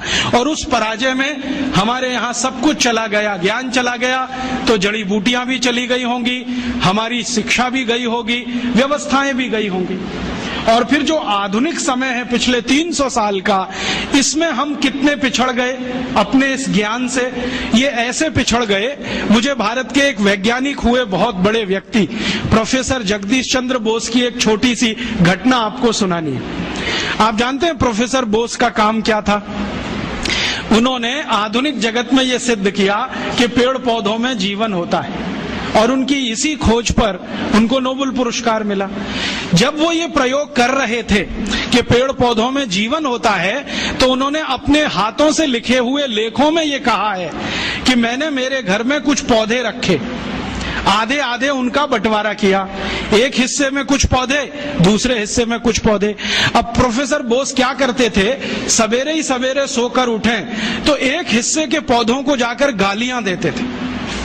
तुम नालायक हो, निकम्मे हो, नकारा हो, तुम्हारा रंग अच्छा नहीं, रूप अच्छा नहीं, तुम्हारे अंदर कोई गुण नहीं है, तुम ऐसे हो, तुम वैसे हो, सब गालियां देना। और दूसरी तरफ के जो पौधे थे उनको वो प्रशंसा करते थे, तुम बहुत अच्छे हो, बहुत सुंदर हो, तुम्हारे गुण बहुत अच्छे हैं, रूप रंग बहुत अच्छा है, तुम तो गुणों की खान हो, ऐसा ऐसा रोज बोलते थे। फिर प्रोफेसर साहब खुद अपने लेख में लिखते हैं 6 महीने तक उन्होंने ये किया और दोनों ही पौधों को पानी बराबर दिया, खाद बराबर दिया, समय पर सब कुछ दिया, लेकिन कुछ पौधों को गालियां दी और कुछ को प्रशंसा किया। 6 महीने के बाद परिणाम ये हुआ कि जिन पौधों को गालियां दी गई वो सब सूख गए, सब सूख गए, एक भी हरा नहीं बचा। और जिनकी प्रशंसा की वो 2 गुने से ज्यादा बड़े हो गए। तो प्रोफेसर साहब लिखते हैं कि ये पौधे भी गालियां और प्रशंसा को समझते हैं। अब इसको मैं समझाता हूं आज के हिसाब से। भारत को 300 साल अंग्रेजों ने गालियां दिया, तुम नालायक हो, निकम्मे हो, नकारा हो, तुम्हारी सभ्यता खराब है, संस्कृति खराब है, तुमको तो कपड़े पहनना भी नहीं आता, तुमको तो खाना खाना नहीं आता, तुमको सभ्यता का कोई रंच मात्र भी अंदाजा नहीं है, सभ्यता होती क्या है, विज्ञान नहीं जानते, टेक्नोलॉजी नहीं जानते, हम तुमको जो सिखा रहे हैं वही सही है। ये हम सुनते रहे सालों साल। भाई साहब, जब 6 महीने में पौधे सूख गए तो 300 साल में ये भारत भी सूख गया। और इस सूखे हुए भारत ने अपने आत्मसम्मान और स्वाभिमान को इतना गिरा दिया कि हम मानने लगे कि जो कुछ हमारा है वो सब बेकार है, दकियानूसी है, इसमें कोई तथ्य नहीं है, कोई विज्ञान सम्मत कुछ नहीं है, और जो यूरोप से आ रहा है वही अच्छा है, वही ताकतवर है।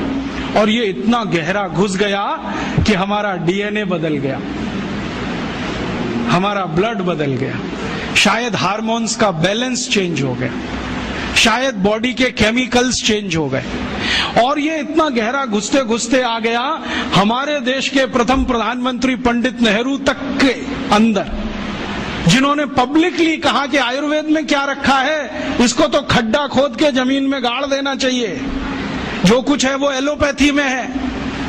और उन्हीं के एक मानस पुत्र अभी बैठे हुए हैं मनमोहन सिंह, जो अभी लंदन गए थे, ऑक्सफोर्ड में भाषण करके आए और बोला कि हम तो अंग्रेजों के बहुत आभारी हैं जो वो भारत में आए, हमको चिकित्सा दिया, न्याय दिया, प्रशासन करना सिखाया, तकनीकी और विज्ञान का अंतर समझाया। ये मनमोहन सिंह का भाषण है ऑक्सफोर्ड यूनिवर्सिटी का पिछले साल का, जो लंदन के अखबारों में छपा, और कई अखबारों ने टिप्पणों गालियां देते रहे। हम भी सूख गए, और सूख गए तो अपनी विद्याओं के प्रति निराशा, अपने ज्ञान के प्रति अविश्वास, अपने अंदर आत्मविश्वास की कमी, ये सब हो गया इस देश में।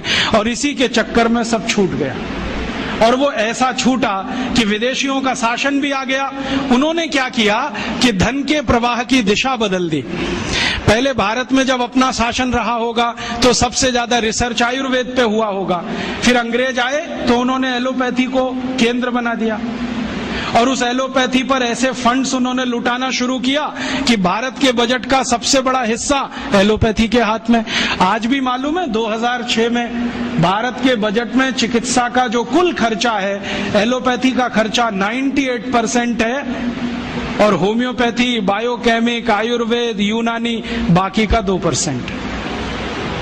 जो इस देश की मूल चिकित्सा व्यवस्था थी उसको हमने अलग कर दिया और उसको वैकल्पिक चिकित्सा व्यवस्था कहना शुरू कर दिया। जो मूल चिकित्सा व्यवस्था थी वो ऑल्टरनेट हो गई और जो ऑल्टरनेट होनी चाहिए थी वो सेंट्रलाइज्ड हो गई। और इस सेंट्रलाइजेशन में क्या हुआ, हमने इस देश में लाखों करोड़ों रुपए जो खर्च किए एलोपैथी के ऊपर, उसका प्रचार किया या कहें तो दुष्प्रचार किया। वो दुष्प्रचार इतना घुस गया मानस में कि गांव का भी साधारण आदमी अब इंजेक्शन ही लगवाता है, उससे कम पे उसको संतोष नहीं आता। और जो डॉक्टर 8-10 गोलियां लिख दे तो वो बड़ा डॉक्टर है और जो एक गोली से ठीक कर दे वो छोटा डॉक्टर है और जो बिना गोली के ठीक कर दे वो तो मूर्ख है। जो आपको ये समझाए कि भैया ये बीमारी तुम्हारी जीवन शैली की गड़बड़ी से है, तुम जीवन शैली बदल लो, क्या फालतू बात करते हो, आप कोई डॉक्टर हो? और जो आपकी जीवन शैली की बीमारी में 20 गोलियां खिलाए, सवेरे 4 खाना गोली, दोपहर को 4 खाना, शाम को 4 खाना, गोली ही गोली खाना, रोटी मत खाना, रोटी की जगह गोलियां खाना, सब्जी मत खाना, जैसे सब्जी खाते हो ना वैसे गोलियां खाना, भर भर के हथेली, और कहना हम बहुत स्मार्ट हैं क्योंकि इतनी गोलियां खाते हैं, 500 रुपए फीस लेता है, उस डॉक्टर के पास जाते। ये घुस गया और ये घुस गया है, अब इसको निकालने की बात है। ये निकलेगा नहीं वायरस तब तक इस देश की चिकित्सा पद्धति वैकल्पिक रहेगी और बाहर से आई हुई मुख्य हो जाएगी। इस वायरस को निकालना है, वो हम सबको कैसे निकालें?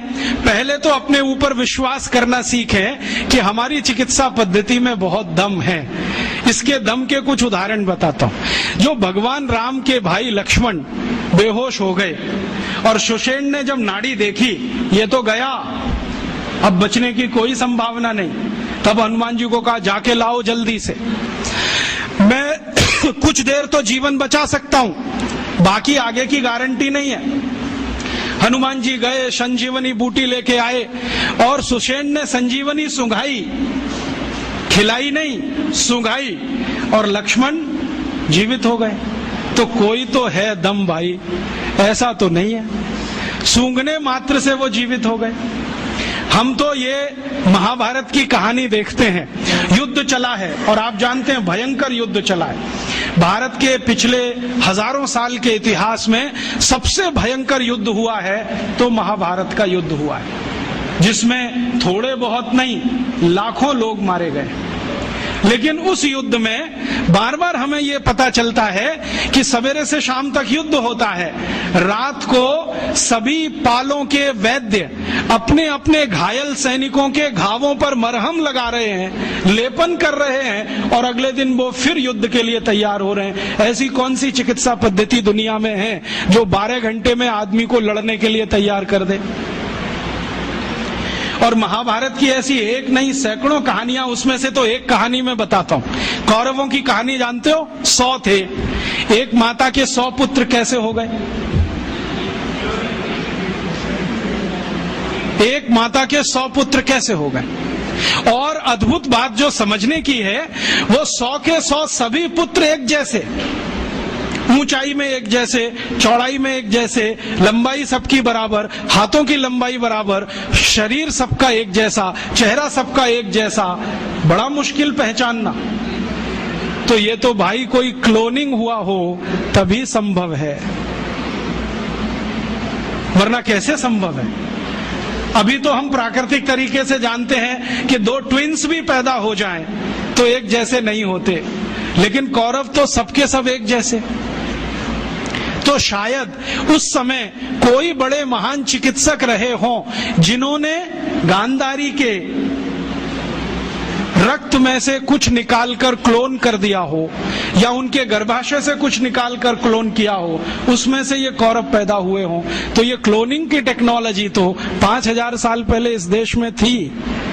यूरोप तो अभी जान रहा है इसको, और यूरोप अभी तक भेड़ बकरियों पर प्रयोग कर रहा है। यहां तो आदमियों पर प्रयोग 5000 साल पहले हुआ, तो कोई तो दम होगा इसमें।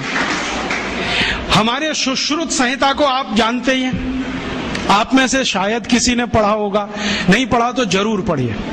सुश्रुत संहिता में बहुत साल से पढ़ता रहता हूं। हालांकि मेरा विषय तो इलेक्ट्रॉनिक्स है, लेकिन मुझे इसमें इंटरेस्ट है। जब जब मैं सुश्रुत संहिता पढ़ता हूं, माइक्रो लेवल पे जब जाओ तो इतने तरह के उपकरणों के वर्णन उसमें हैं, इतने तरह के उपकरणों के वर्णन है सर्जरी करने के लिए, क्या आश्चर्य होता है। अगर सुश्रुत संहिता से एक एक उपकरण को निकालकर लिस्ट बना दी जाए तो आज के आधुनिक सर्जरी में जितने उपकरण हैं उससे कम नहीं है। और उन उपकरणों को बनाने के लिए जो इस्तेमाल होने वाला मेटल है, फौलाद कहिए, वो सिर्फ आयरन नहीं है, ऐसा मेटल इस्तेमाल है जिसमें 7 धातुएं हैं ताकि उसमें जंग न लगे। और आज के जितने भी अच्छे से अच्छे सर्जरी के उपकरण भारत में हैं, सभी में जंग लगती है, लेकिन सुश्रुत के उपकरणों में जंग नहीं है। तो इतने तरह के उपकरण उस जमाने में बनते थे। सुश्रुत का समय तो कोई आज का नहीं है, कम से कम 3500 साल का है। उस समय अगर ऐसे उपकरण बनते थे तो कोई तो दम होगा इस देश की चिकित्सा व्यवस्था में, ऐसे तो नहीं है। जब यूरोप में और अमेरिका में शरीर की नस काटकर रक्त बहा दो, यही चिकित्सा है, उस समय इस देश में सुश्रुत की राइनोप्लास्टी रही। आपको मालूम है, राइनोप्लास्टी भारत ने दुनिया को सिखाया, और राइनोप्लास्टी के भारत में 1500 से ज्यादा केंद्र थे अंग्रेजों की ईस्ट इंडिया कंपनी के आने के पहले तक। उनके स्थान और पूरे वर्णन मेरे पास है और अंग्रेजों के दस्तावेज में से निकाले हुए हैं। भारत में सबसे बड़ा राइनोप्लास्टी का केंद्र था कांगड़ा। कांगड़ा कहाँ है? शिमला के आगे, हिमाचल में।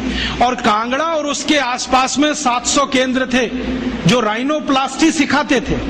दक्षिण में जबरदस्त केंद्र थे राइनोप्लास्टी के। मैसूर स्टेट है ना, मैसूर स्टेट में 150 से ज्यादा केंद्र थे आज से 200 साल पहले। एक पुरानी कहानी है जो दस्तावेजी है, कल्पना की नहीं है। एक अंग्रेज अधिकारी था कर्नल कूट, वो हैदर अली से लड़ा।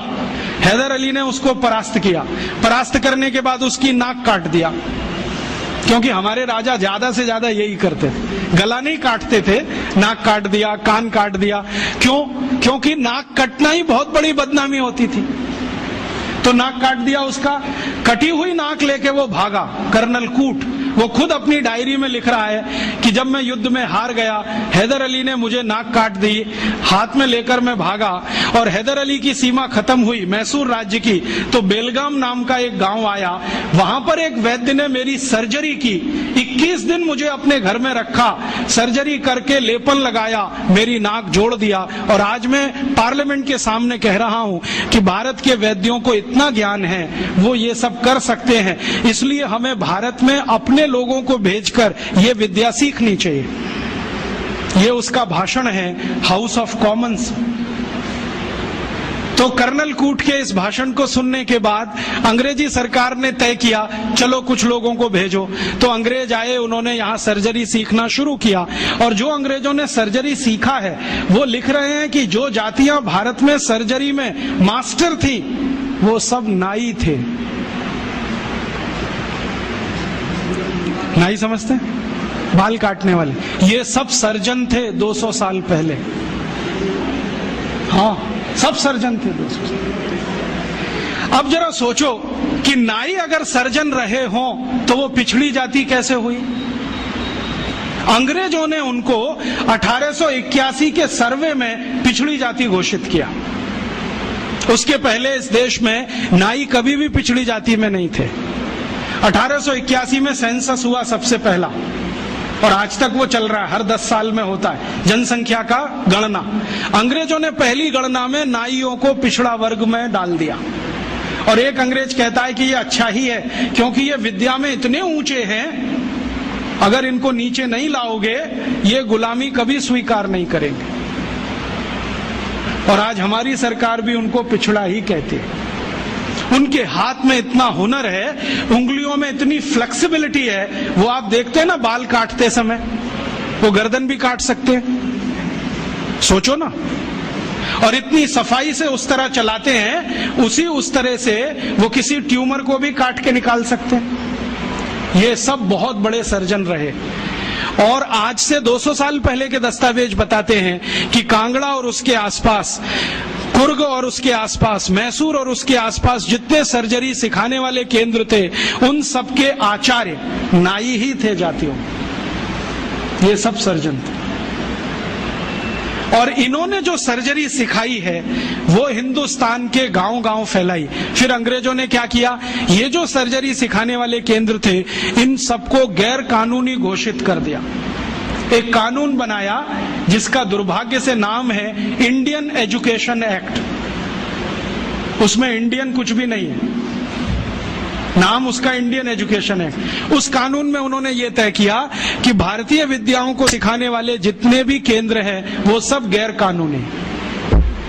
तो उन पे ताले डलवाए गए, नहीं डाले तो मरवाया गया, उनको आग लगवाई गई, कितने लोगों को जिंदा जला दिया। वो कहानी सुने तो आपकी आंखों से आंसू निकल आए। ये अत्याचार 100 साल हुआ, उसमें ये विद्या खत्म हो गई। और फिर बेईमान अंग्रेजों ने क्या किया कि यहां से सर्जरी सीखा और उनके अपने रिकॉर्ड्स में वो सब है। हिंदुस्तान को ये बताया कि देखो हम तुम्हें वापस सिखा रहे हैं। और यहां से सर्जरी सीखकर जो डॉक्टर बने लंदन में, उन्होंने fellow of the royal society की स्थापना की, जिसमें डिग्री लेने के लिए आज हमारे डॉक्टर जा रहे हैं। और उस प्रमाण पत्र को लाके दरवाजे पे बड़ा टांगते हैं। मैं देखो FRS, उसमें शहद लगा के चाटो तो विटामिन C भी ना मिले। ये स्थिति है, इतना उलट गया सब कुछ। सर्जरी में ये था, मेडिसिन में इससे अद्भुत था भारत। और मेडिसिन में अद्भुत होने का कारण है विशेष किस्म की दवाएं यहां पर हैं। ऐसी ऐसी अद्भुत दवाएं हैं जो आप कल्पना नहीं करें, काम ना करे आपकी कल्पना। मैं आज भी ऐसे बहुत वैद्यों को जानता हूं जिनके पास कोई फॉर्मल एजुकेशन नहीं है, जो स्कूल कॉलेज में भी नहीं गए हैं। आपकी नाड़ी अगर पकड़ ली तो बता देंगे 7 दिन पहले से क्या क्या खा रहे हैं आप। और ज्यादा दूर नहीं है, इसी जयपुर शहर में उनका कोई फॉर्मल एजुकेशन नहीं है। वो सिर्फ नाड़ी पकड़ते हैं। मैं गया हूं 2 बार, वो 7 दिन पहले का मुझे बता दिया, पिछले रविवार को ये खाया, सोमवार को ये खाया, मंगल को ये खाया, बुध को ये खाया। ये भाई कौन सा विज्ञान है? ये तो दुनिया से करोड़ों रुपए खर्च करके लाई गई मशीनें नहीं बता पाती कि हफ्ते भर पहले हमने क्या खाया था। और नाड़ी पकड़ के सारा का सारा डायग्नोस कर लेना कि आपको यही है और वही निकले, ये तो कुछ अद्भुत है। ये कोई सामान्य विद्या नहीं है भाई। मैंने ऐसे तमाम वैद्यों को देखा है जो नाड़ी पकड़ के बताते हैं कि आपको ट्यूमर है, गर्भाशय में है, यहाँ है, यहाँ है। और हम जब आधुनिक चिकित्सा शास्त्र में परीक्षण कराते हैं वही निकलता है। एक वैद्य तो मैंने ऐसे भी देखे हैं केरल में, कोटक्कला में, वो साइज बता देते हैं, इस साइज का है, नाड़ी पकड़ी और बता दिया इस साइज का है, और वही निकलता है। इसका माने इस भारतीय विद्या में कोई दम है, और वो दम अगर हमको दिखाई दे जाए तो आत्मविश्वास हमारा लौट आएगा और हमारी हीन भावना कुछ कम हो जाएगी। और हीन भावना कम हो जाए तो हम शायद दुनिया जीत लेंगे। गोस्वामी तुलसीदास ने एक बहुत अच्छी बात कही है, मन के हारे हार है, मन के जीते जीत। जो मन से हार गया वो सब कुछ हार गया।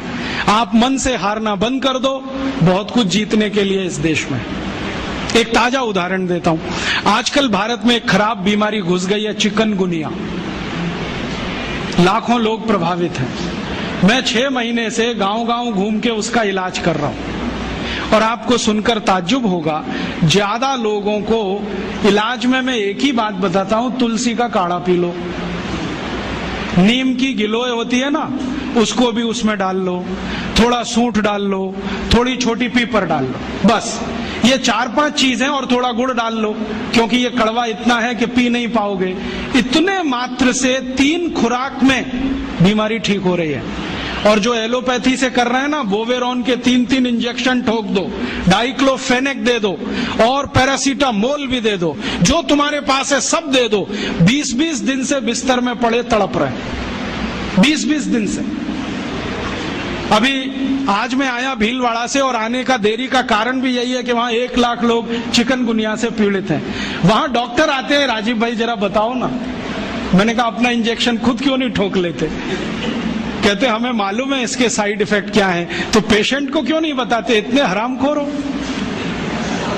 तुम्हें मालूम है कि इसका साइड इफेक्ट क्या है? वोवेरॉन लगाएंगे तो क्या होने वाला है? मुंह में छाले हो जाएंगे, गले में छाले हो जाएंगे, अल्सर भी हो सकता है, तुम जानते हो, फिर पेशेंट को क्यों नहीं बताते? ये हरामखोरी तुम में कहां से आ गई? अपने को इंजेक्शन ठोकोगे नहीं, उसको ठोकते जाओ, तुम्हें मालूम नहीं है ठीक नहीं होगा, फिर पैरासीटामोल देते जाओ, डाइक्लोफेनेक देते जाओ, नोवलजीन के इंजेक्शन लगाते जाओ। और दुर्भाग्य से एलोपैथी ने ये सब नाम 20 साल पहले बैन कर दिए।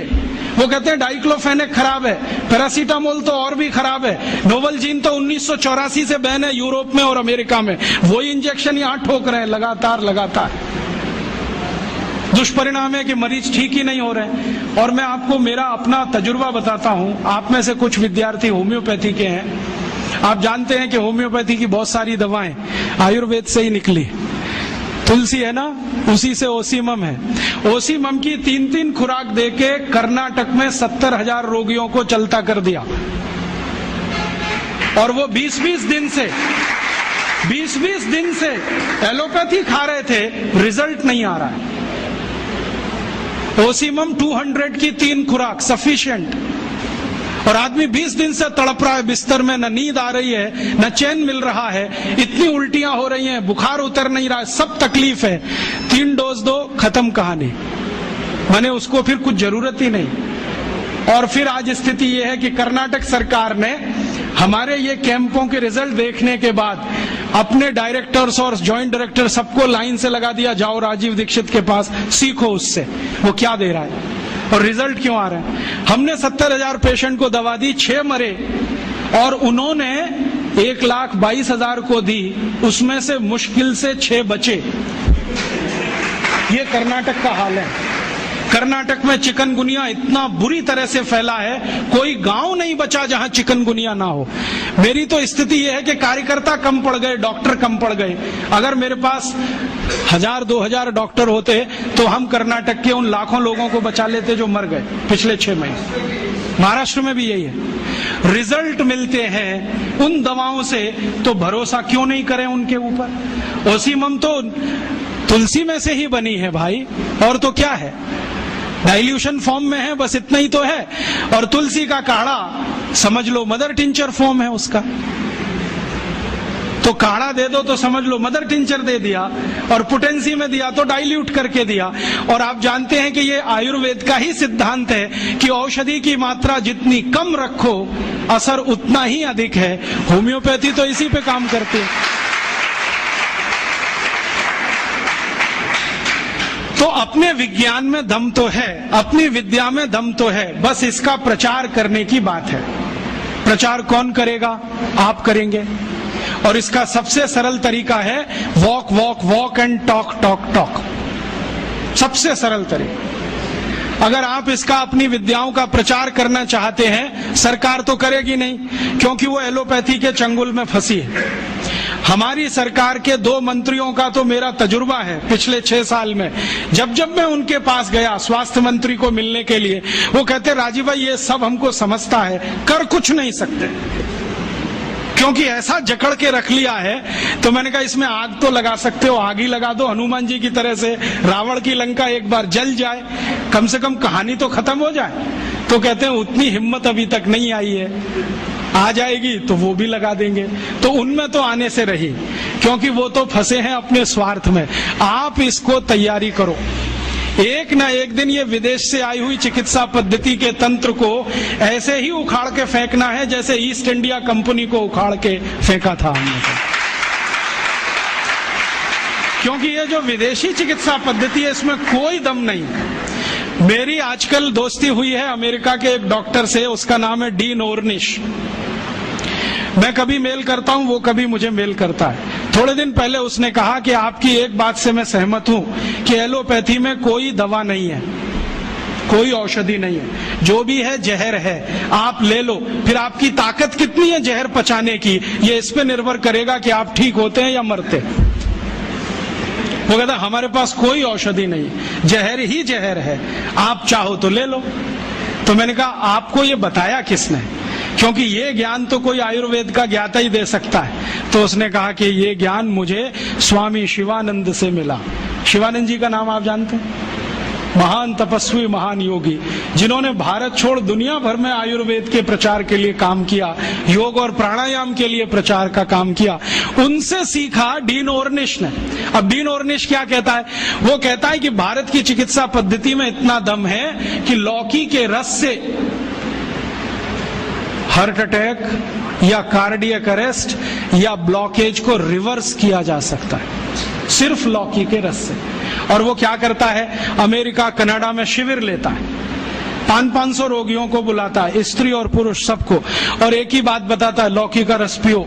अब लौकी तो होती नहीं वहां, क्योंकि लौकी जो है ना ठंडे देश में हो नहीं सकती, तो लौकी यहां से जाती है। एक बार मैंने उसको ईमेल करके पूछा, भाई आप लौकी कहां से मंगाते हैं? तो उसने कहा भारत से। भारत में कहां से? उसने कहा हैदराबाद के पास कोई गांव है, वहां के कुछ किसानों से मैंने कॉन्ट्रैक्ट साइन किया है, वो रोज लौकी बनाते हैं, माने उगाते हैं। फिर हैदराबाद एयरपोर्ट से सवेरे की पहली फ्लाइट उड़ती है 3:30 बजे, उसमें लौकियां भर के जाती है।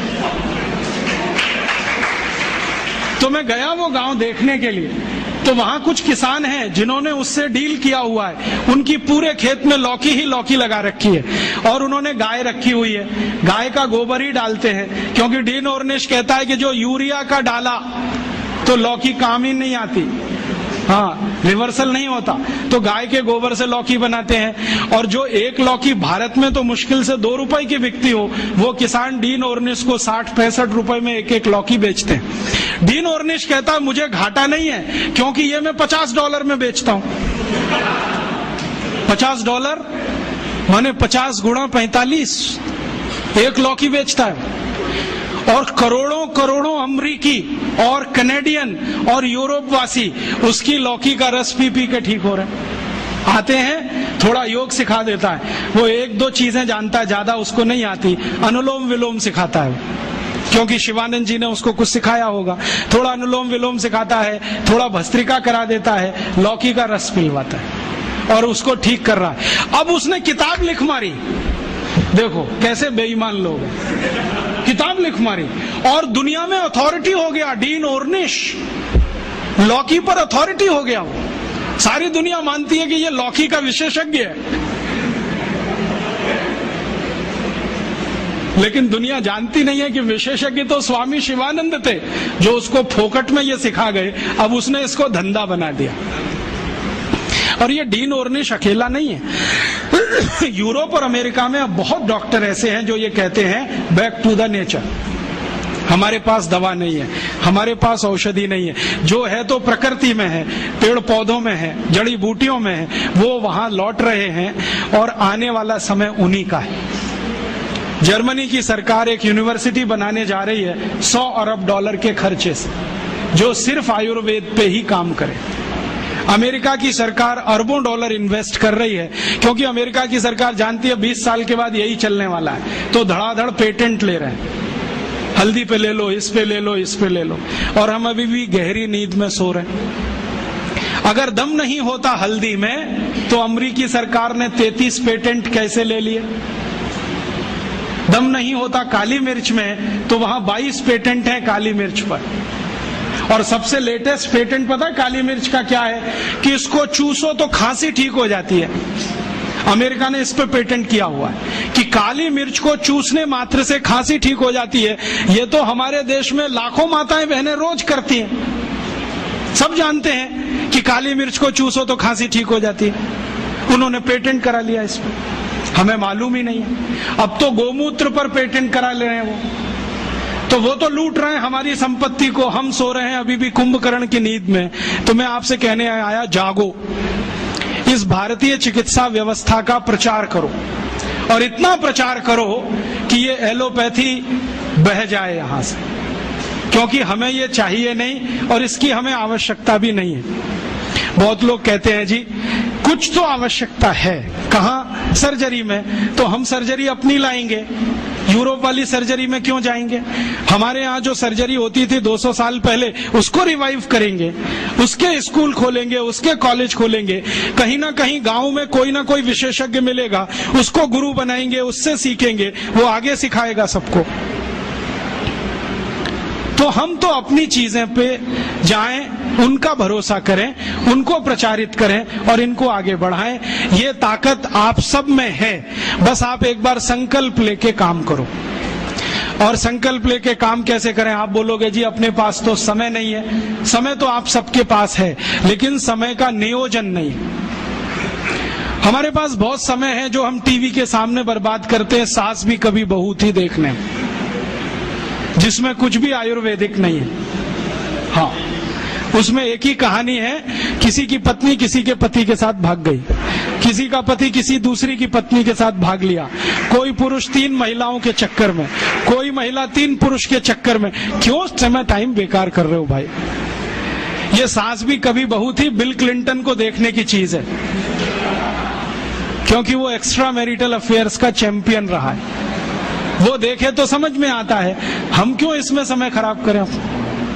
तो ये टीवी में फालतू समय जाता है, इसको बचा लो।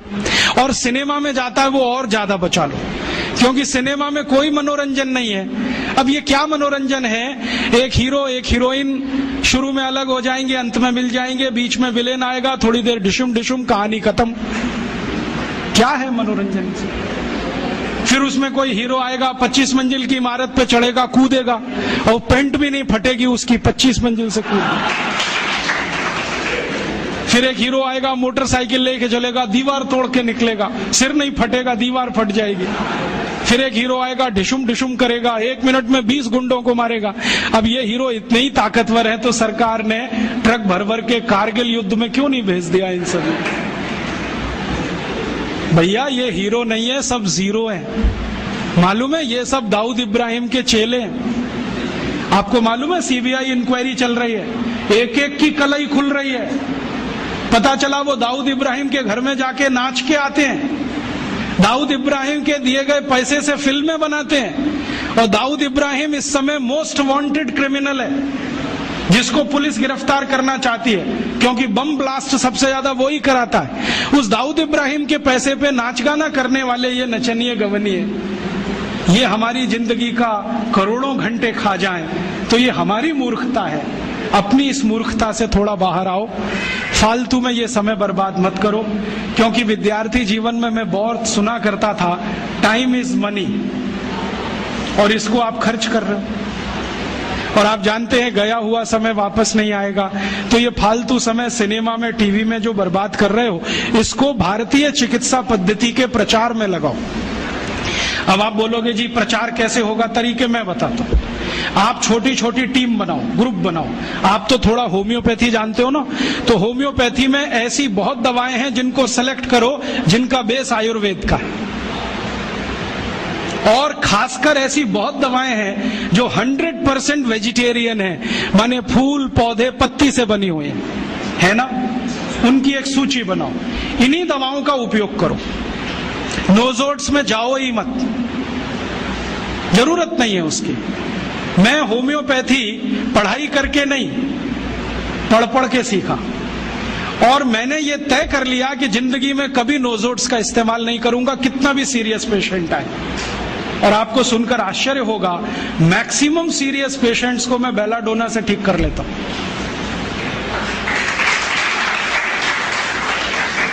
एक बार एक होम्योपैथी कॉलेज के प्रिंसिपल ने मुझे पूछा कि राजीव भाई आपकी बेलाडोना इतनी पसंदीदा मेडिसिन क्यों है? मैंने कहा ये सभी क्रोनिक केस क्लियर करती है। कैसे करती है? मैंने कहा ध्यान से देखो तो बहुत सारे पेशेंट में बेलाडोना ही निकलती है। हम ध्यान नहीं देते इसलिए इधर उधर भटकते रहते हैं। जब अकेली बेलाडोना इतने काम कर सकती है तो काय को ऐसी मेडिसिन में जाना जो अपनी चरित्र से, प्रकृति से, स्वभाव से मेल नहीं खाती। भारत में जानते हैं मैक्सिमम लोग शाकाहारी हैं, तो स्वभाव हमारा शाकाहारी पने का है, तो दवाएं भी वही सेलेक्ट कर लो जो शाकाहारी हैं। इन दवाओं की सूची बना लो और इनको लेके गांव-गांव जाओ। रविवार में जब छुट्टी होती है 2-3 घंटे के चिकित्सा शिविर लगाओ। पहले उनको थोड़ा चिकित्सा का ज्ञान दो।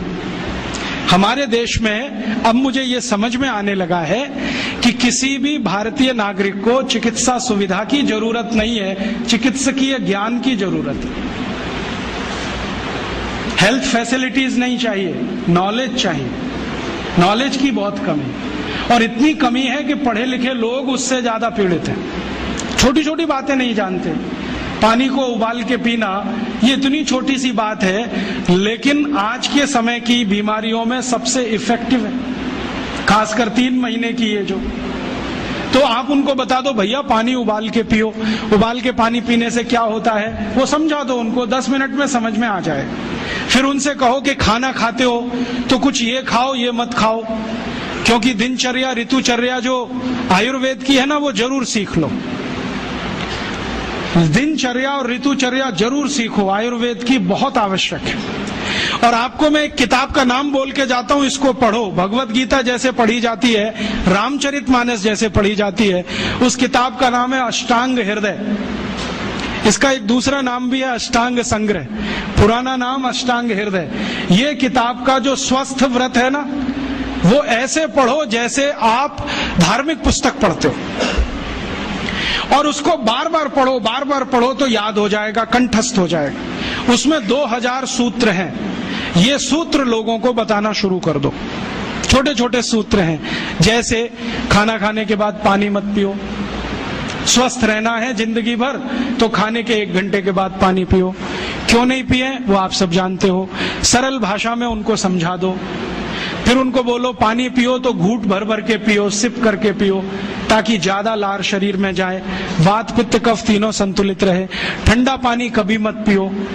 मैंने दुनिया में ठंडे पानी पीने वालों को बहुत देखा है। यूरोप और अमेरिका के लोग चिल्ड वाटर पीते, बर्फ का पानी फ्रिज में रख के पीते हैं। परिणाम जानते हैं क्या होता है? सवेरे जब टॉयलेट रूम में जाते हैं तो 1-1 घंटे बाहर ही नहीं आते। उनको पूछो भाई तुम क्या कर रहे थे 1 घंटे वहां? तो कहते हैं न्यूज़पेपर पढ़ रहे थे, मैगजीन पढ़ रहे थे। क्यों पढ़ रहे थे? स्टूल पास नहीं होता। क्यों नहीं होता? कॉन्स्टिपेशन है, जोर लगाना पड़ता है, फिर भी नहीं होता। गाना भी गाते हैं मेरे सपनों की रानी कभी आएगी, फिर भी नहीं आती। और अंतिम दुष्परिणाम पता है क्या होता है? उनको पेट साफ तो होता नहीं, तो सांस में से भयंकर बदबू आती है। किसी अमेरिकन यूरोपियन के नजदीक बैठ जाओ, अगर वो लिस्ट्रीन स्प्रे करके नहीं आया तो 1 मिनट नहीं बैठ सकते। हर समय उनको माउथ फ्रेशनर स्प्रे करना पड़ता है, क्योंकि अंतड़ियां साफ नहीं है, कब्जियत है, मल भरा हुआ है, उसमें कचरा जमा है। फिर उनके पसीने में से भी बदबू आती है। क्यों? कब्जियत बहुत है। और पसीने की बदबू दूर करने के लिए डिओडोरेंट स्प्रे करते रहते हैं। और आप तो सब जानते हो कि अगर कब्जियत है तो बाल भी कड़क रहते हैं, तो उन कड़क बाल को सॉफ्ट करने के लिए क्या क्या सब करते हैं। शैम्पू लगाते हैं, शैम्पू के बाद पता नहीं क्या क्या लगाते हैं। ये सब वो जो करते हैं ना, उनकी मजबूरी है, स्टेटस सिंबल नहीं है। इसको अपने दिमाग से निकाल दो कि ये कोई स्टेटस सिंबल। तो सरल भाषा में समझाओ, ठंडा पानी पीने से ये होता है, मत पियो, समझ जाएंगे। फिर उनको बोलो सवेरे उठो तो सबसे पहले पानी पियो।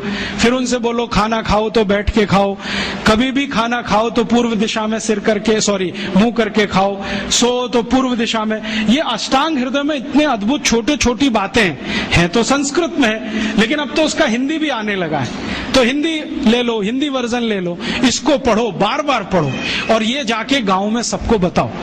फिर उनको कहो देखो ये तो है स्वस्थ रहने के लिए, अब तुम बीमार पड़ो तो बताओ तुम्हारी बीमारी क्या है। ये बीमारी है तो ये दवा है, ये बीमारी है तो ये दवा है। और मेरा आपसे एक निवेदन जरूर है कि अगर आप होम्योपैथी से भी इलाज करो तो उसकी मूल दवा जरूर बता दो।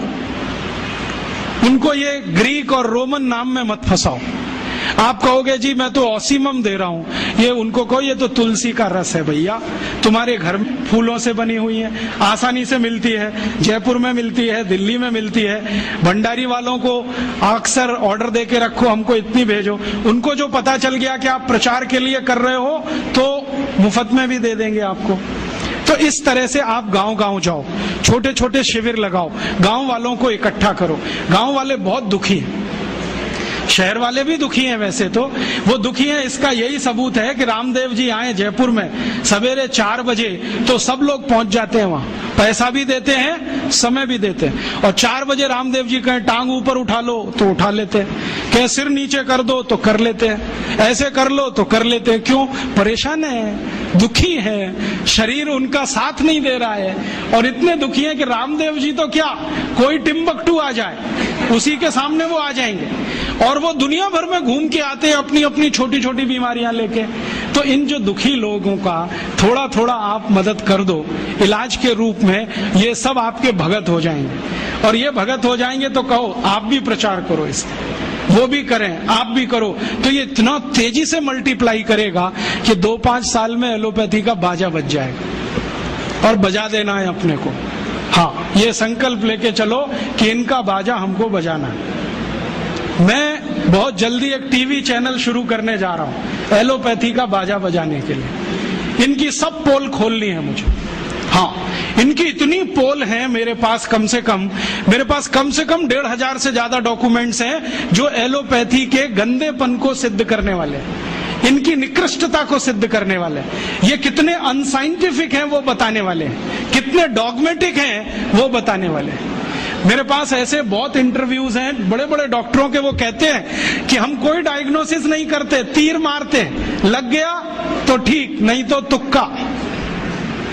और वो कहते हैं हम तो एक ही सिद्धांत पे काम करते हैं, ट्रायल एंड एरर, देते जाओ गलतियां करते जाओ, देते जाओ गलती, भले मर जाए पेशेंट उसमें।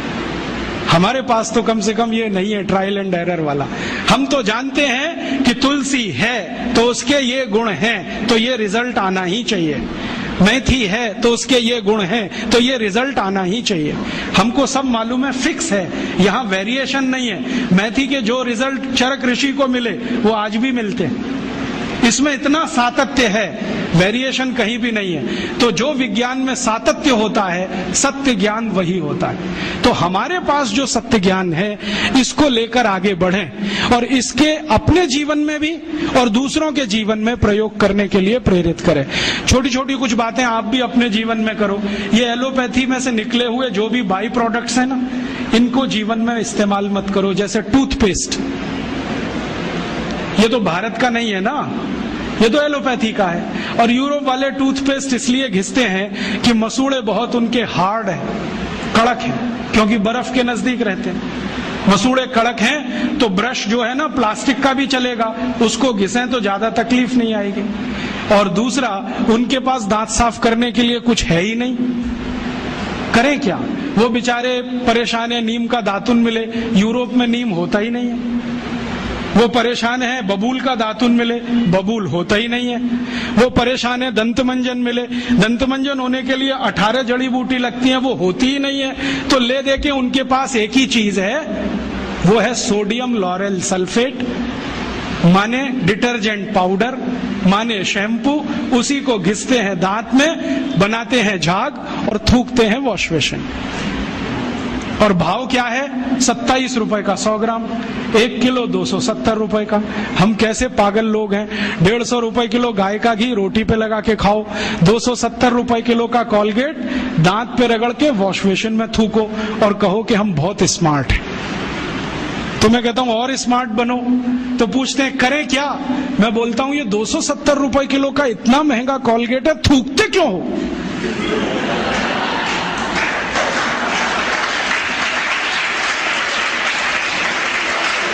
इसी कॉलगेट को रोटी पे लगा लगा के खाओ। और वो कहते भी हैं कि इसमें कैल्शियम है, इसमें मिनरल्स हैं, तो खाओगे तभी तो काम आएगा। और खा नहीं सकते तो इंजेक्शन ले लो कॉलगेट के, नहीं तो एनीमा तो ले ही लो, नहीं तो काम कैसे आएगा वो कॉलगेट। इस मूर्खता में मत फंसो। ये Colgate, Closeup, Pepsodent, Cibaca, Forhans Europe की मजबूरी है, उनके यहाँ कुछ नहीं है। हमारे यहाँ पता है क्या है? आयुर्वेद में दांत साफ करने के लिए 12 जड़ी बूटियां, 12 तरह के वृक्ष की डंडी, नीम की दातुन, चैत्र के महीने में, सुनो जरा इसको गंभीरता से, हर महीने में अलग दातुन, नीम की दातुन चैत्र के महीने में, बैसाख में बबूल की दातुन, आषाढ़ में आम की दातुन, और मैंने देखा हर महीने में विशेष दातुन। और इतना माइक्रो स्टडी किया गया हजारों साल कि चैत्र के महीने में शरीर की प्रकृति ऐसी रहती है तो नीम ही है जो बैलेंस कर सकता है, तो नीम की दातुन। बैसाख के महीने में ऐसी प्रकृति है तो बबूल बैलेंस करता है, तो बबूल का दातुन। आषाढ़ में ऐसा है तो आम बैलेंस करता है, ये बैलेंस कर। तो इतने बड़े साइंस को छोड़कर आप फंस गए वो कॉलगेट में। खत्म करो ये कॉलगेट। हम तो मजबूर नहीं है, गांव गांव में नीम मिलता है, बबूल मिलता है, तो नीम बबूल का दातुन करो, नहीं मिलता तो दंत मंजन करो। ऐसे यूरोप से आए हुआ ये जो शैम्पू है, ये वो लगाते हैं इसलिए कि बाल कड़े हैं, कड़क है। कड़क इसलिए कि पेट साफ नहीं है, कब्जियत है। आपको शैम्पू की क्या जरूरत है? आपको बाल ही साफ करने हैं तो आयुर्वेदिक औषधि है आंवला, रीठा, शिकाकाई, गांव गांव मिलती है, कहीं से भी ले लो, इकट्ठा करके डिब्बे में रख लो, बराबर मात्रा में मिला लो, 1 चम्मच गर्म पानी में डालो, सवेरे उस पानी से बाल धो लो। फिर कोई कहेंगे जी डैंड्रफ हो जाता है, तो उसके लिए नींबू का रस जिंदाबाद। नींबू के रस में थोड़ा गुड़ मिला दो और उसको बाल में लगा लो, सब डैंड्रफ निकलता है। एलोवेरा जिंदाबाद। ग्वार पाठा कहीं भी मिलता है, उसका रस ले लो, बालों में लगा लो, एकदम ठीक कर देगा। अपने पास कुछ कमी नहीं, तो अपनी जिंदगी में ये एलोपैथी निकालो। सवेरे ही सवेरे उठते हो, चाय पी लेते हो, कॉफी पी लेते हो। आयुर्वेद कहता है कि ये जो चाय कॉफी पिए तो जिंदगी भर बीमारी ही बीमारी। सवेरे का दिन शुरू करो पानी से, चाय कॉफी से नहीं, तो अपने आप स्वस्थ रहोगे। तो अपने जीवन में भी थोड़ा आयुर्वेद को लाओ। अपने जीवन में खान पान आयुर्वेद के हिसाब से, रहन सहन आयुर्वेद के हिसाब से, आचार व्यवहार आयुर्वेद के हिसाब। खान पान माने जो भारतीय है वही रखो। यूरोपीय अंग्रेजी खान पान, pizza, burger, hot dog, cold dog, chowmein, noodles, क्यों फंस गए इसमें? नाम भी बड़े विचित्र हैं। हॉट डॉग गरम कुत्ता, कोल्ड डॉग ठंडा कुत्ता। चाउमीन का क्या मतलब आप नहीं जानते, तो क्यों खा रहे हो? अपने यहाँ बहुत कुछ है खाने पीने के लिए। भारत तो ऐसा अद्भुत देश है कि जिस दिन जन्म लिया और जिस दिन मरो, हर दिन एक नई डिश बना के खा सकते हो। इतनी वैरायटीज हैं इस देश में। ये यूरोप में तो पाव और भाजी माने बर्गर, पिज्जा, ये सब पाव से ही बनता है। वो उनकी मजबूरी है, क्योंकि गेहूं तो है उनके यहाँ, गेहूं अपने यहाँ भी है, गेहूं का आटा बनाते हैं, हम भी बनाते हैं। आटे को गूंदना नहीं आता उनको, क्योंकि वो टेक्नोलॉजी आज तक वो सीख नहीं पाए, और हमने शायद ट्रांसफर भी नहीं किया होगा। तो आटा गूंदना नहीं आता, आटे को सड़ाना जानते हैं, तो सड़ाते हैं उसको, 20-20 दिन सड़ता है, और वो सड़े हुए आटे से पाव ही बन सकता है, ब्रेड ही बन सकती है। हम तो आटे को गूंदना जानते हैं। गूंदे हुए आटे में 48 मिनट के अंदर कुछ भी बना लो, पूरी है, कचौरी है, रोटी है, पराठा है, नान है, क्या क्या सब बना लो। उनका सड़ा हुआ आटा 2 ही चीज बनाएगा, पाव रोटी, डबल रोटी। तो वो पाव रोटी, डबल रोटी खाते, मजबूरी है, कुछ आता नहीं बनाना, हम क्यों खाएं ये सब? और वहां पाव रोटी खाएंगे सड़ी हुई, तो इसको पचाना है तो कोई एसिडिक चीज पीनी पड़ेगी, तो वो पेप्सी कोक पीते हैं, क्योंकि खाया कचरा है तो पचाना भी वही कचरा, इसलिए पेप्सी कोक पीते हैं। हमको क्या जरूरत है पीने की? हम तो गर्म देश में रहते हैं, हमको तो जरूरत नहीं है। और अगर पेप्सी कोक पीना है तो सोच कर पियो कि इसमें वही एसिड है जिससे टॉयलेट क्लीनर बनता है, और उतना ही एसिड है जितना टॉयलेट क्लीनर में होता है। मैंने एक बार पेप्सी का पीएच कैलकुलेट किया था, 2.4 है, और फिनाइल का पीएच भी 2.4 है, हार्पिक का पीएच भी 2.4 है।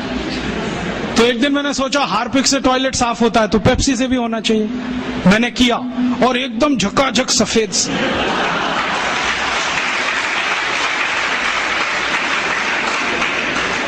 उस दिन से मैंने बोलना शुरू किया ठंडा मतलब टॉयलेट क्लीनर। और हम पीते हैं, अकेले नहीं, घर में आने वाले मेहमान को भी पिलाते। हाँ, एक तरफ कहते हैं अतिथि देवता होता है, देवताओं को इस हंडा साफ करने का पानी पिलाते। ये पीने की चीज नहीं है। और अब तो आपको मालूम है ना, पेप्सी कोक में जहर भी है, DDT, बेंजीन हेक्साक्लोराइड, क्लोरोपाइरीफॉस, ये सब पेस्टिसाइड्स। और जो वैज्ञानिक इस पर रिसर्च करते हैं ना, वो कहते हैं कि 7 साल पेप्सी पियो तो अंतड़ियों में कैंसर हो जाएगा, 5 साल पियो तो नपुंसकता आ जाएगी। वैज्ञानिक तो बोलते हैं कि 1 इंजेक्शन पेप्सी ब्लड में लगाओ तो हृदय घात की संभावना पैदा हो जाए।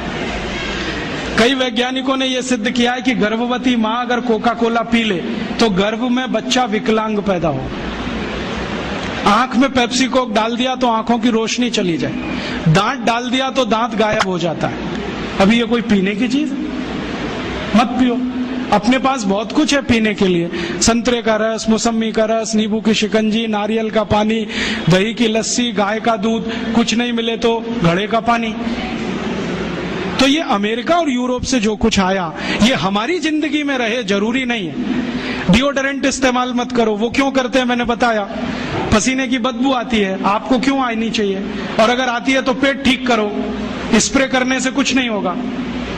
मुंह में लिस्ट्रीन वो स्प्रे करते हैं, पेट साफ नहीं है, आप अपनी कब्जियत ठीक करो। तो उनकी नकल मत करो, क्योंकि वो एक खास तरह की व्यवस्था में रहते हैं, हम दूसरे तरह की व्यवस्था में रहते हैं। ध्यान रखो, वो बहुत ठंड को झेलते हैं, हम इतनी ठंड नहीं झेलते, इसलिए वो चाय कॉफी पिए, उनका ब्लड प्रेशर बढ़ा रहे वो चलेगा, आपका थोड़ा भी बढ़ गया तकलीफ करेगा। तो अपनी जिंदगी में जो आयुर्वेद से आया, जो भारतीय विद्याओं ने सिखाया, वही अपने जीवन में लाओ और जीवन का एक सूत्र बनाओ, भारतीय बने और भारतीय चीजों का ही उपयोग करें। भारतीय भाषा, भारतीय भूषा, भारतीय भोजन, भारतीय भजन और भारतीय भेषज, ये 5 चीजों का इस्तेमाल करो। भोजन मैंने बता ही दिया। भूषा आप जानते हो, अपनी भारत की भूषा और इंग्लैंड जमीन आसमान का अंतर है। वो ठंड वाले जगह रहते हैं, टाई सूट पहनना उनके लिए मजबूरी है, हमको टाई सूट पहनने की कोई मजबूरी। अगर 50 डिग्री तापमान में हम सूट और पैंट और टाई पहन के घूमें तो मूर्खों के मूर्ख ही दिखेंगे।